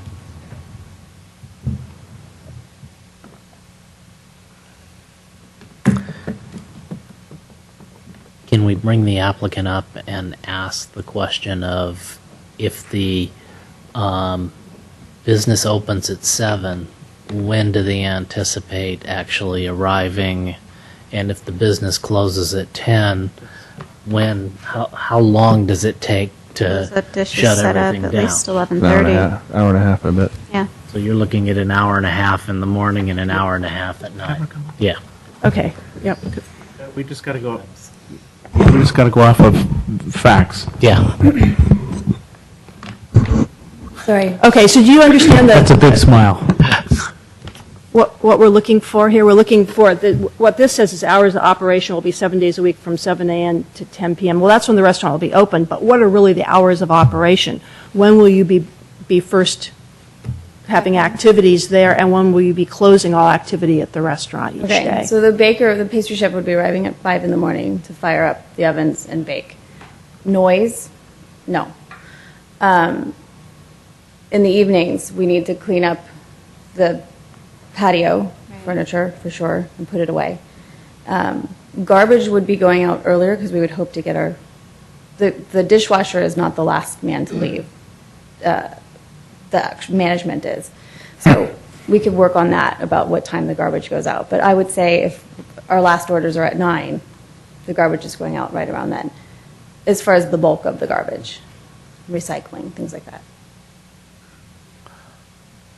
So when you say your last orders are at 9, that would mean that you would shut your doors at 10 and most everything would be done. You would just have to do the half-hour cleanup, or if you take your last orders at 9, we're trying to get an extent. I mean, is it from 5 in the morning until 11:30 at night? I would say, yeah. What part of that's noisy? Yeah. Not a lot. Yeah, that's what. And I mean, I think if you just drive down Laurel yourself, it's a ghost town. So we can try and be as popular as we want, but people go to bed and get up and go to the gym. It's the rhythm of the city, but. So probably the noisiest thing would be taking out the latest part of the trash and moving the dumpster tables. out and moving the tables in, if that's indeed noisy. And, yeah. and that would happen 9, 10? The tables coming in, Yeah. the chairs, 10. When people are out of them.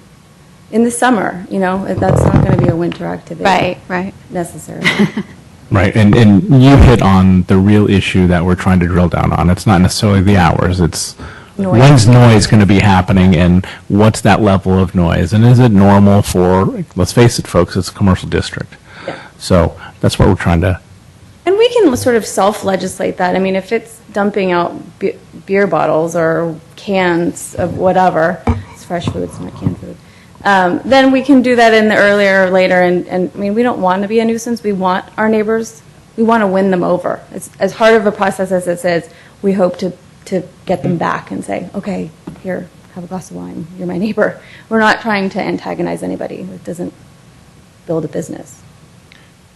So what time is your lunch, what's your lunch period? From 11 to 1:30, 2 o'clock, We're not roughly? going to formalize the lunch period. I don't mean, but like the lunch 'cause menu. You're going to shift, I would assume you're going to shift your employees. They're not going to be there all day long. Right, no, there's going to be an AM and a PM. PM So shift, okay. I'd say lunch would be an 11:30 to 2 thing, but there won't be a hard stop. No, I understand. I understand that. And then from 2 to roughly 5, you're prepping for dinner, so there's really probably not going to be that much activity. Right. I'm trying to get my arms around the parking and when you're going to have quote-unquote congestion in the area. And it's probably not going to be in the morning, except the people that are coming to work won't have a place to park, theoretically. Right. And then from 11:30 to 2 o'clock is when you're going to have, that seems to be the greatest congestion time in all of San Carlos, not necessarily where you're at. And then from 5 on, all the businesses will have closed, the offices and so on and so forth. Yeah, and we would hope to draw from those businesses, so they're not driving, they're walking. No, I understand that. Just trying to get some perspective around that kind of an issue. And also that 11 to 2 timeframe, there's fewer people on the residential streets, so the parking impact on the residential street isn't quite as large at that time of the day as it is during dinner time, when the businesses in the downtown are closed and people could park in the downtown at that stage. Well, I was particularly interested in findings for F, where they involved the Public Works Department and how they did not have much to say about any adverse effect. It's kind of what I got out of it. Yeah. Just to kind of paraphrase it.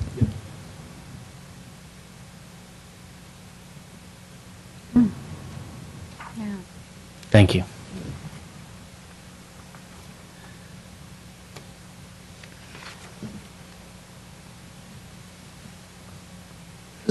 So if there was an existing restaurant that someone came in and took over, it would just, whatever the existing hours in the existing conditional use permit, or because what we understand is previously it didn't require a conditional use permit to have a restaurant in this area. what are the current requirements for hours for existing businesses? Are there any? I don't think our old code said hours. The new code does, as standards in here. And I believe the 7 to 10 falls within those standards.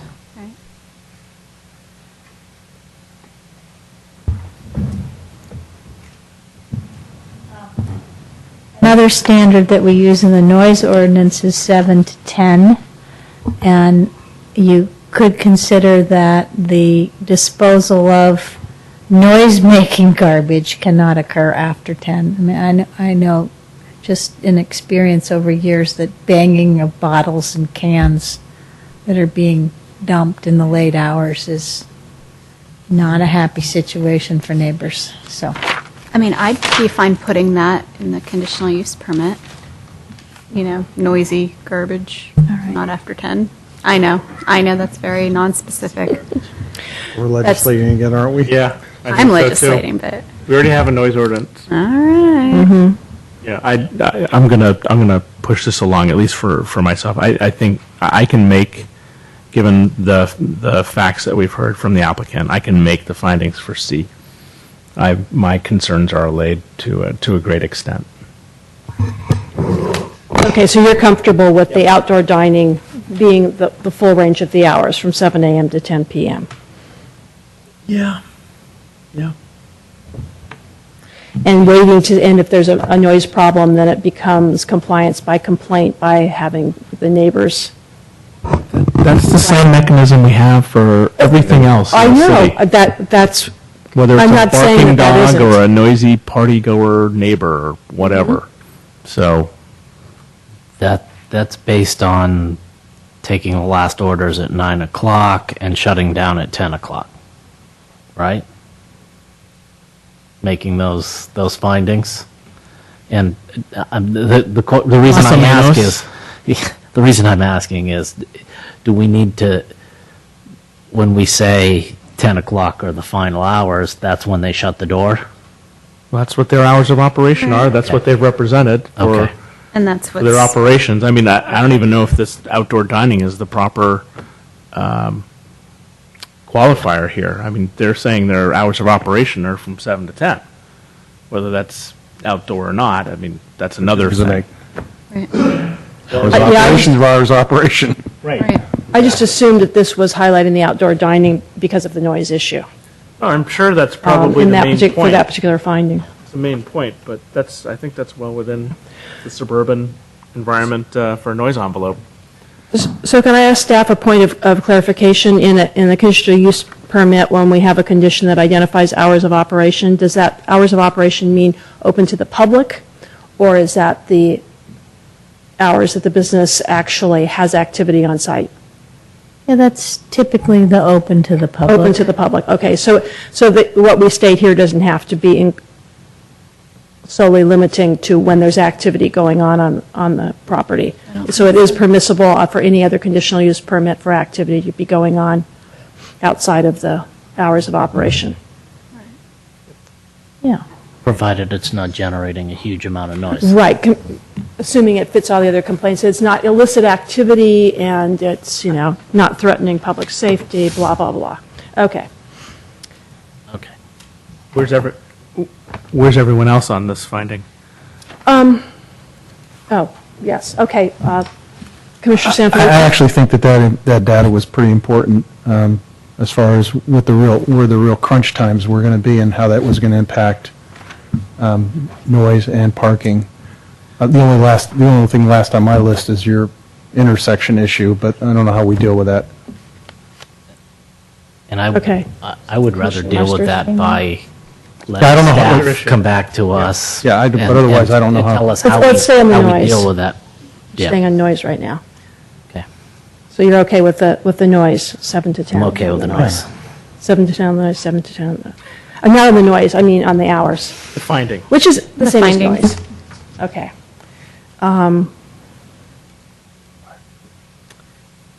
Yeah, it's hard for me to say it should be limited because that's assuming that there's going to be a problem with noise, and I prefer to keep my Pollyanna hat on and assume that that's not going to be happening, and that the applicant will manage that well and work with the neighbors. And if it does, that's what condition Then- 10 is for. Right. Don't go there. We're gonna Don't go there. invoke it. Okay, so I'm hearing a consensus on finding C. Okay, finding D, the proposed use complies with any design or development standards applicable to the zoning district or the use in question unless waived or modified pursuant to the provisions of this ordinance. And the discussion primarily deals with the square footage and such. I can make those findings. Yeah, I can make that. Or that finding. Me too. Oh, okay. I wasn't sure if there was a comment made earlier about the landscaping plan, and I didn't know if that would fall within the design and development standards. No, I think here. we can address that specifically in the conditions. Yeah.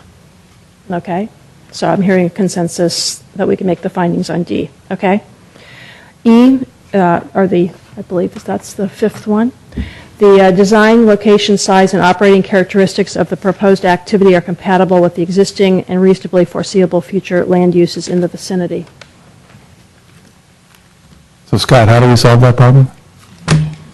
This is the intersection deal. I think that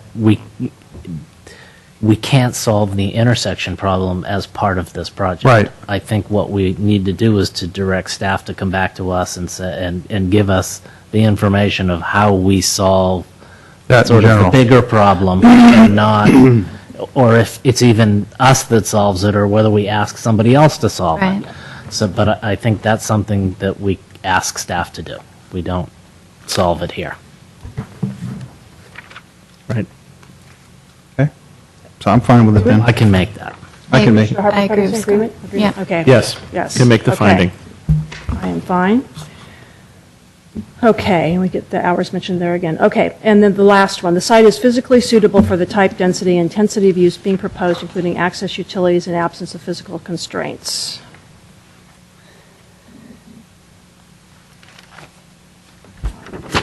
And this finding reiterates that That based was on the actually what I was talking calculation, the about parking before, is wasn't it? adequate. Oh. I was talking about F Yes. before. Okay. That's right.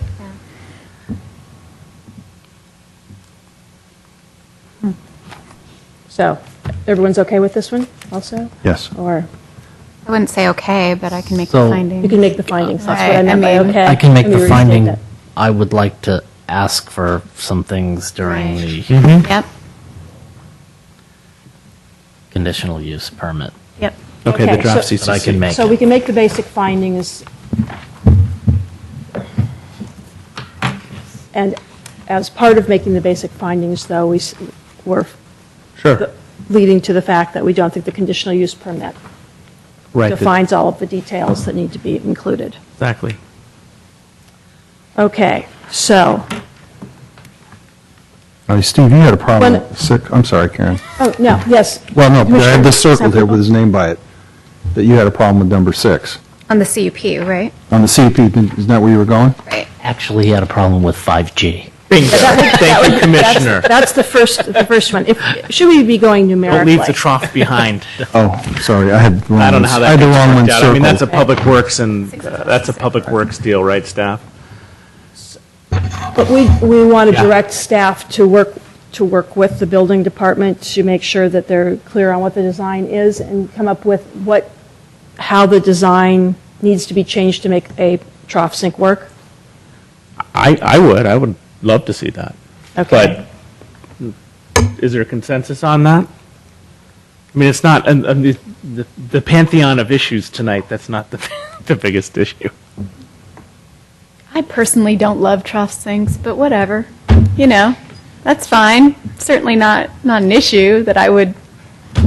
Well, it's just. I like my sink right there. My Yeah. excessive hand washer. It's the way it goes.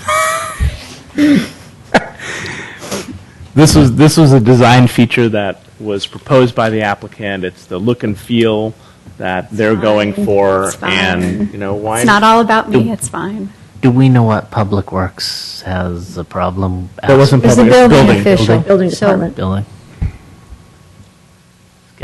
So I don't know how that can get revisited, or I don't know how tied you guys are. You want to? Okay, you'll work with them. If it says that the design is not appropriate, and it's in the conditions, I think it should be removed. As a condition. Yeah, I think it should be removed from the conditional use permit. Remove G. Yes. Yeah.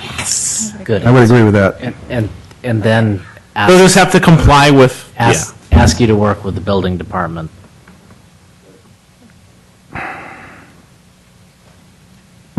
Okay, Steve, now number 6. Now number 6. Victory.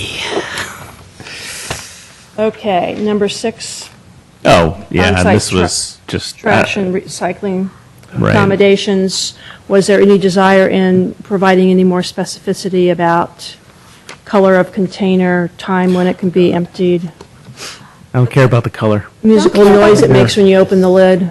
I just want the buggers Color, out. but I would say the noise, but I don't know, it may already address this in the wording though, to work with Recology to do the very best to get, to get the best material and the best, least rodent attractive material. It wouldn't be in their best interest We not to do could that. add, like we do with lots of them, that the plan come back to staff for review and approval, and we've heard what you've said.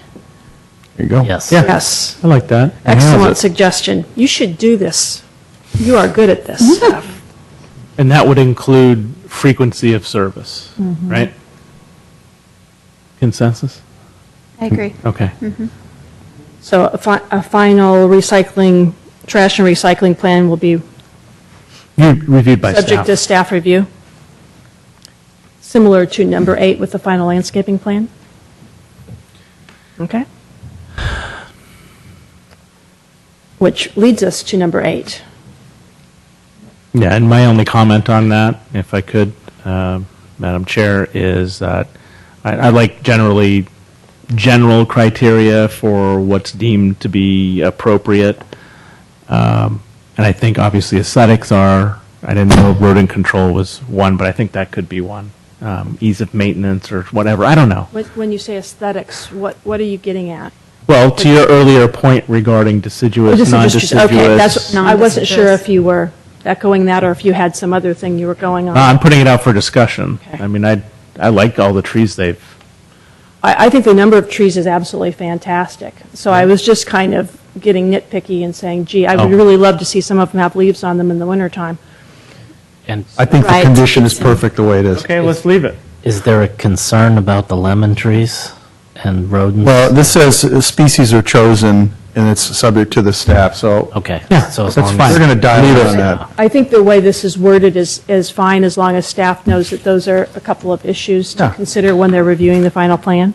Is everyone okay with that? Yep. Eureka, lemons. I love fresh lemons, so. He couldn't remember Eureka, that's why I just said it. It's on the plans.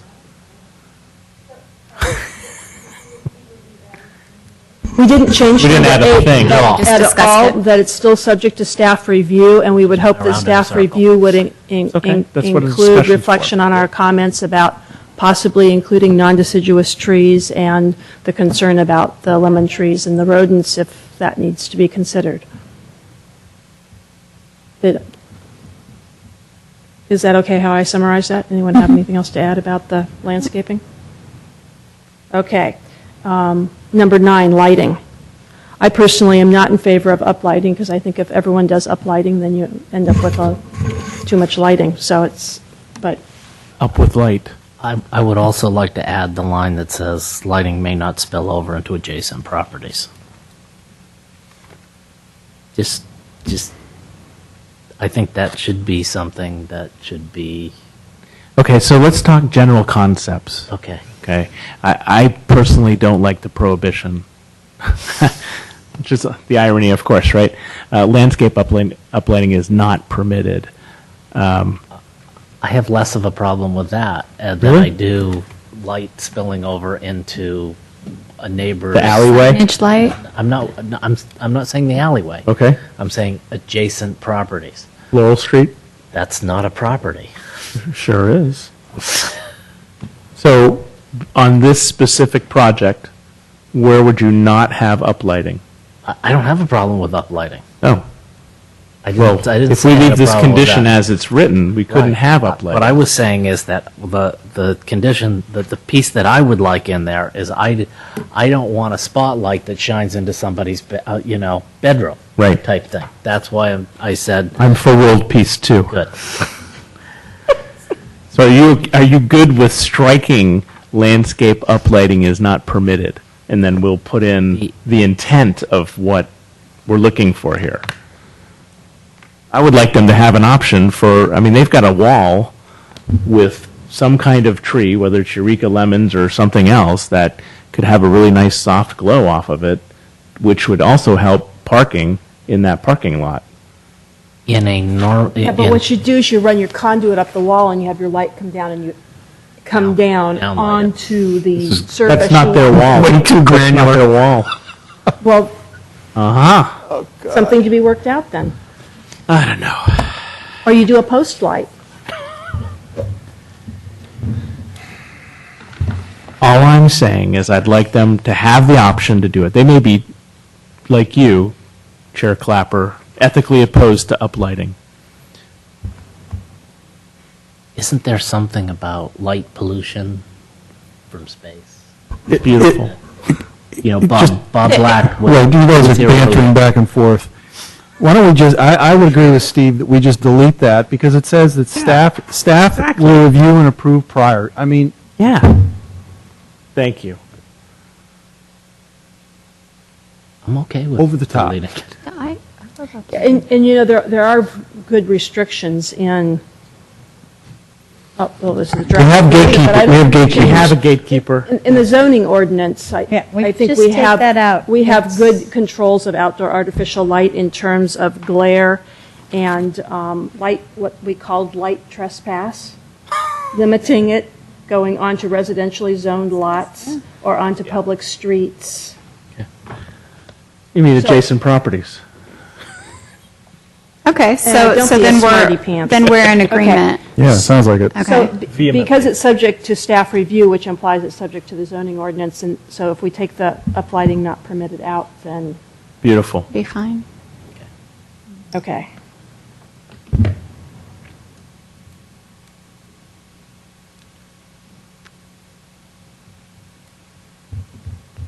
Okay, and number 10 is fine. Right. Mm-hmm. Number 11 is fine, okay, and then hours of operation is fine, we agreed. Mm-hmm.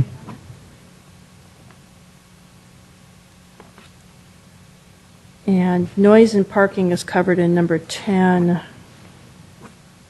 Okay, I've checked everything off that everyone mentioned. So, One thing is, condition number 13, there was one of the emails that we got that was very upset about us giving away the public sidewalk right-of-way. for free. We don't give away the sidewalk for free. It requires an encroachment permit, and that, I believe, costs. And so the city actually charges for the use of that sidewalk. Just like Italy. So we do not. Is that right? Just like I Italy. believe so. Yeah. But Yes. Yes. Yes, even for just benches. Yep. I thought so. Okay. Yep. There was only, does staff have a comment on no. that, right?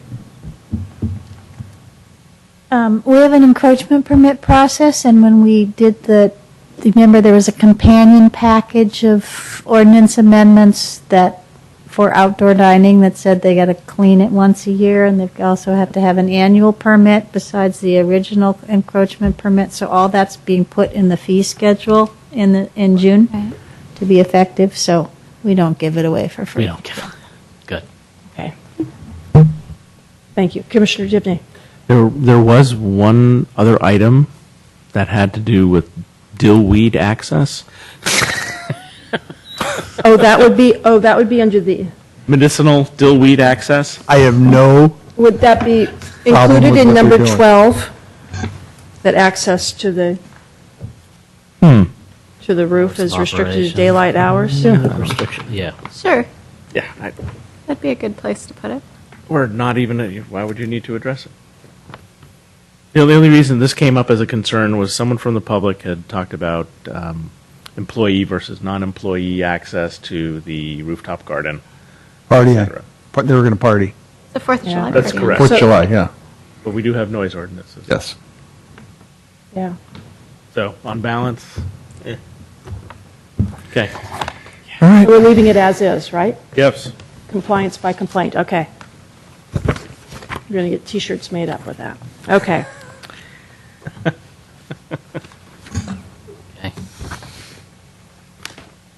Okay, any other points of discussion? Not for me. Very good. Is there anyone who would like to make a motion that captures? Can I read it off? I can read it off of here, can't I, Joe? I'll put it up for you. I can't read it from there. Oh, yeah. I move the planning commission approve the request for design review approval and conditional use permit approval to allow a new restaurant at 1696 Laurel Street, APNS 051-373-100 and 051-373-110, based on the findings and the reasons incorporated in the staff report as we have amended. Would that be there's so many, with the conditions as adjusted. Yeah, and there were only two things, removing Counting term. 5G and eliminating the landscape uplighting from number 9. Those Yep. are the only two changes I have. And note. 6, that the final plan needed to be approved by staff. Yes. Notice my little asterisk. Okay, so those three changes. Okay. Second? Is someone? Second. Second, okay. All those in favor? Aye. Aye. Aye. Anyone against? Anyone abstaining? Okay, passes unanimously. So now in follow-up to that, then in 10 days, right of appeal.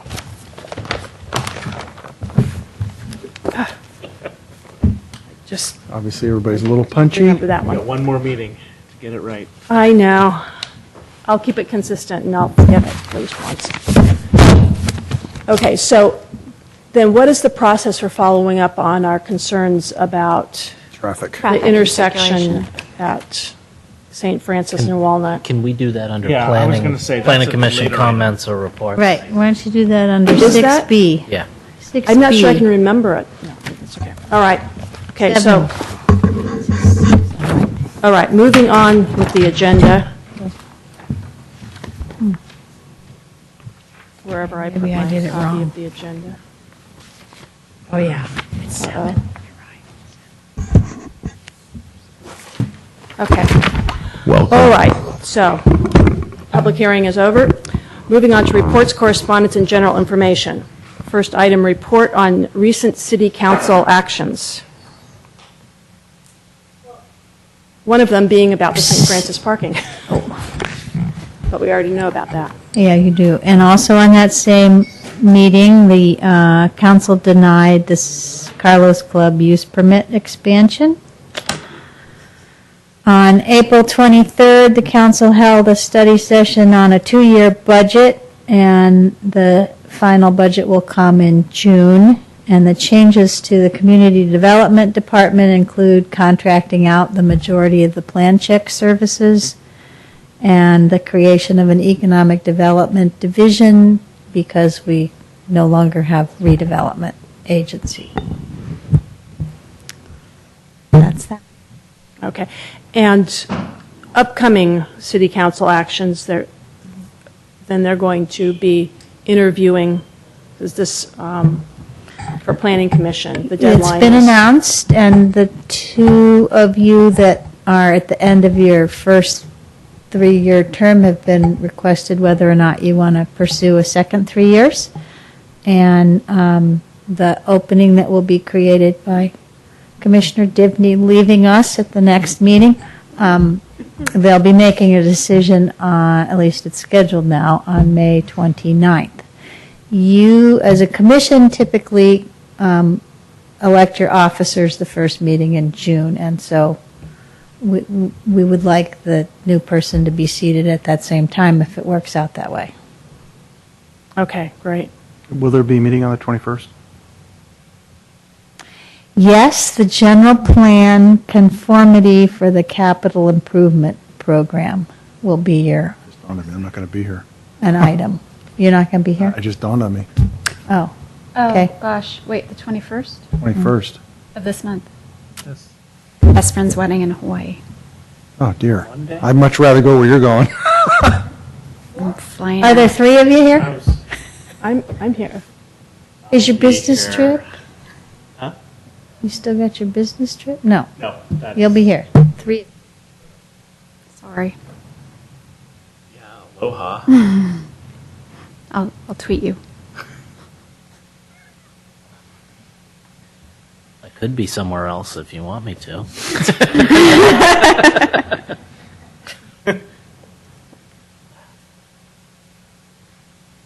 Okay, Planning Commission comments or reports? I just have one, maybe it's more of a question than a comment about sort of our purview. One of the residents brought up a point, and I specifically didn't bring it up in my comments because I didn't want to go there. But the first speaker, Jim, mentioned the overconcentration of restaurants in San Carlos, and that's certainly a sentiment I've heard before. And I'm just wondering, is it our purview to even, talk about that as a planning commission? I mean, it obviously bears on the decision we just made, but it brings up a good point. Like, what is our purview around that issue? We could bring a report back to you if you like. The Economic Development Advisory Right. Commission did consider that about a year ago. Okay. And so I can forward you their That'd be minutes great. and conclusion. Yeah.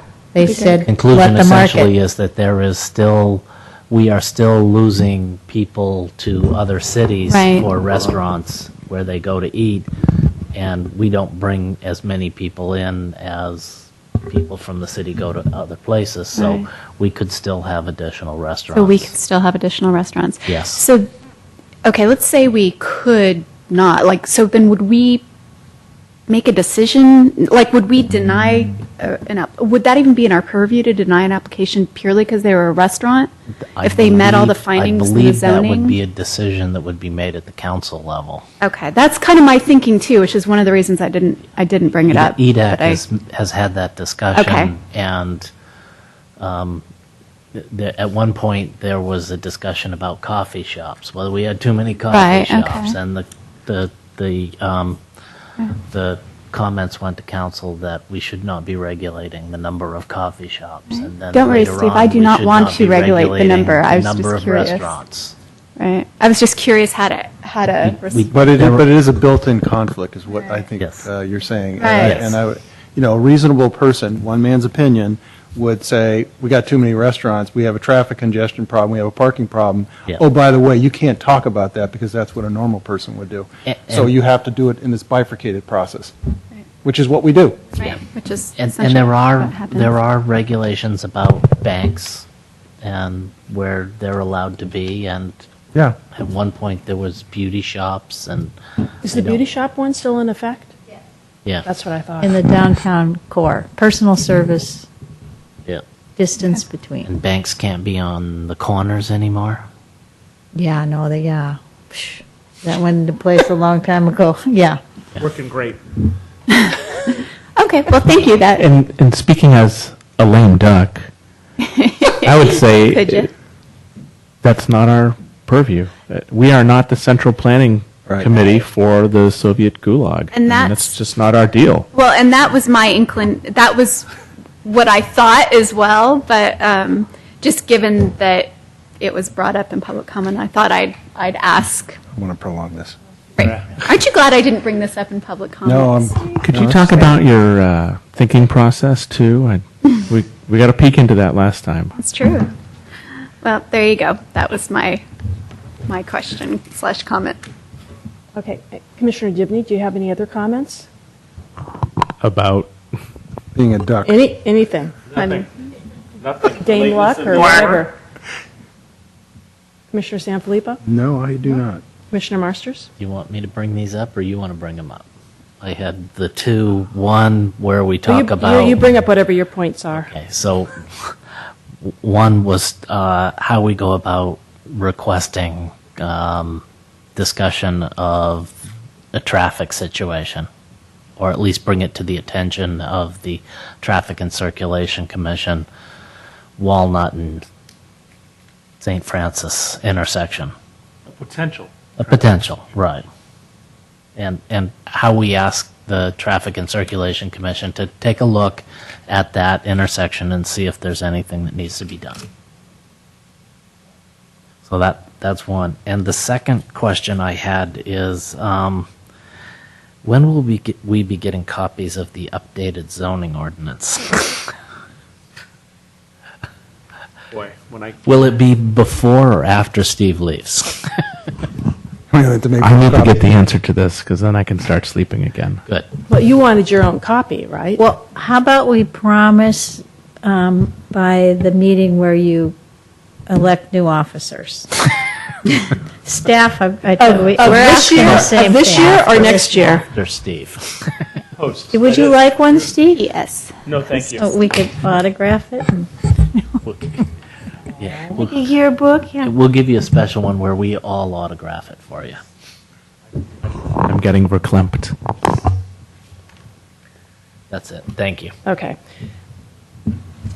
Building on the comment about the circulation at Walnut and St. Francis, and how do we get that information, our concerns forwarded on to folks? I was wondering if the plans for the downtown parking study, which I understand the contract was not awarded to do the downtown parking study. Sorry, I'm stepping on your toes, but the council chose to not approve doing that, which probably you would like to know, Angela. That's why there haven't been any meetings. Because there was some discussion at that council meeting that maybe there was needed to be a change in focus and expansion of the study, given things that were happening with Wheeler Plaza. But I'm wondering if also it's appropriate for it to be expanded beyond downtown, given that some of our parking issues are not in the core area. I don't know if any of the other commissioners. Well, as Laurel Street becomes more popular on both ends of the area, it just seems to me that you ought to do an all-encompassing review of what's going on, as opposed to doing this in segments. Piecemeal doesn't do it. It just doesn't. You never have a real concise, configured plan in terms of exactly what you're going to be doing and what direction you need to be going in.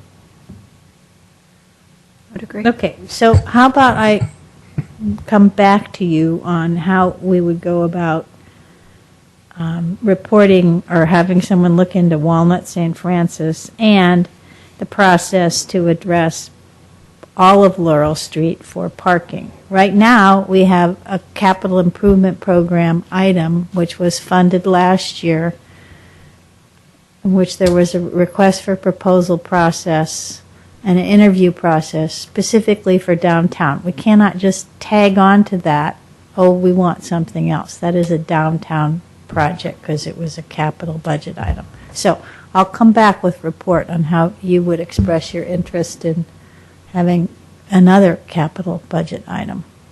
Potentially. Potentially. Okay, thank you. When you stop and think about, I'm going back to your traffic thing. As San Carlos, or excuse me, as Laurel becomes more, there's a lot more commerce going on, and what's happening is it's going right to Walnut, which is the next street over. I mean, every time I turn around, all I hear about is Walnut. Is how much, yeah. It's Walnut, and this doesn't work, and that doesn't work, and it's just part of a bigger problem, I think. You're saying get rid of Walnut. Got it. I think we just paved it Block over it off. again. I thought we would, maybe block Put an access aqueduct in to there. it so they can only go out up through Mount Alameda. Okay. All right. So I did, since the last meeting,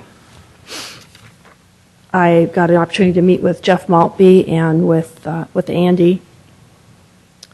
And I just wanted to share with, in addition to that, then of course I talked with each of you on the commission separately. I observed the Brown Act. I did not share information from one person to another. But it was a really good opportunity to get to talk with everyone. And then Deborah and I sat down to take a look at what are some of the things that are going to be coming up in the future for the next year, different projects, in preparation to presenting the work plan to the City Council. So I'm working up a PowerPoint presentation that should only take about 45 minutes. So I figured you could get that on the agenda with Christine. So. Denied. Denied. But anyway, after talking with Jeff and Andy, I just wanted to share with all of the commission members that there's a strong sense of confidence in the commission as a whole and in the individual members. Steve's leaving, of course. But Bingo. Well, that was teasing. I'm teasing. I'm sorry. I know that some of you shared concerns with me about the expectations and purpose of the Planning Commission and being a member, and so I wanted to share with you that there was really strong support that we were getting for what we were doing. And then I was also hearing consensus from the commission members about different ways in which we can build and maintain our knowledge and level of communication regarding related city matters, and whether that's information from other commissions, possibly joint sessions with the commissions,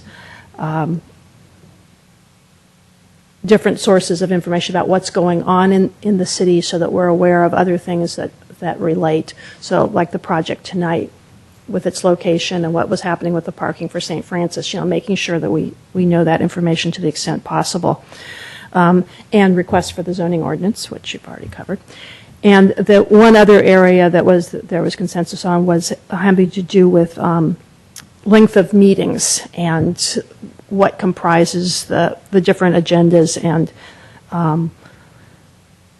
that sometimes when the meetings go on particularly long, especially towards midnight, that was didn't seem to be the most effective use of our time, and that perhaps in the upcoming year that we can take a look at for the big topics that might be coming up, depending on what's happening with funding, that possibly saying, okay, once it reaches 10 o'clock, we take a look at where are we at, what are we going to accomplish, and make sure we're all moving forward with that same intent time frame wise, and talking about it instead of just saying, oh, well, it's just going to go on and on. So I encourage all of us to get involved in that process. Since everyone mentioned it, we're just not each sitting going, gee, I'm tired of being here.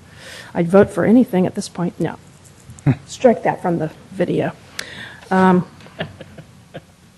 anyway, thank you all for your comments. And we are not a planning committee for the Soviet Gulag. I'm proud to say. Good to know. So those are my different comments from what's happened since the last meeting. Any correspondence? Okay. Planning staff comments, reports, and updates of current projects and informational reports. Yes. So Chair Clapper, when I met with her following her meeting with city manager and mayor, asked for some specific projects to be commented on. So Traffic and Circulation Commission puts theirs on an agenda. So I will start saying what I'm going to talk about, but the reports will be verbal unless you ask me for some written report. So East Side Connect is the streetscape project on Old County Road and East San Carlos Avenue, and Caltrans responded a month early to give us permission to go out, approved our documents to go out for construction documents. We're still working with Union Pacific on trying to get them. They have agreed that the tracks could be removed. How they get removed is another issue. And we are proceeding ahead with working with PG&E and other utilities on an underground district. So we expect the documents to go out in the fall and construction to begin in the spring, and it could be 9 months to a year process. So that's moving along swimmingly. The Transit Village project, the final EIR, there were, I think 65 letters with many, many comments, so there's hundreds of comments. That has kind of resurfaced, and we will be releasing that in, we think, June, and then you'll be looking at it to make a recommendation to the City Council. On the environmental document, we won't be bringing forward the entitlements with the EIR, kind of like we did with the Wheeler Plaza. Those will come after. Wheeler Plaza, your recommendation to the City Council is not going to occur until there's a full council in place. There's only 4 of them now. So, and they're going to discuss what to do at their next meeting about a 5th council person. The downtown parking study, I think we've talked about. The council wants to kind of phase the project, so there'll be an analysis of what's the situation first, and that the committee that's been convened will, or the committee that's been appointed will be convened once we get that data. The zoning administrator, you often don't hear about those because they're done. They're not a standard set meeting. They get set as there is a project that comes in, and actually Jill took 2 of these 2 recent ones to the zoning administrator. That one was brought up tonight, the expansion of the Amazing Wok restaurant on Laurel Street, 1653 Laurel, and a consideration by AMCO, the transmission company, to utilize one of the buildings that's on the landmark site. Their application was made before the new zoning ordinance was adopted, so it was a conditionally permitted use in the old zoning, so we needed to take the application. Which site? It was 551 Industrial. Yeah, it was occupied by the sheet metal union. Yep. It's vacant. So there was a 3-year use permit, and that's consistent with what's been done on other buildings on the landmark site. And we have received a preliminary plan from Ed Storm for a development of the landmark site. That was at a staff level review, so all departments looked at it, gave back comments. There has not been a formal application. Is that different than the one that happened in 2011, or is that the same one? Same one. Okay. It's been refreshed? No, I know there was some conversation, at least with one board member at the east side, but it hasn't come back, and we can't accept an application unless somebody has authority for all of the properties, which I don't think that's the case yet. So that's it. That was my list. I have a quick question for you. Whatever happened with the redevelopment? What's the new deal called? The successor agency? Yeah, the successor agency. That's still kicking? going on. There is an oversight board. Meetings are still happening. When the council looks at the budget, there will be a budget for an economic development division. There's also still a question of what to do with all of the housing money that we have collected, and if that's a separate division and how that's managed. So that I'll be able to report at that by the end of June, one hopes. So that really ties to, you can't do anything with Wheeler Plaza until that gets resolved, I assume. Right. Interesting.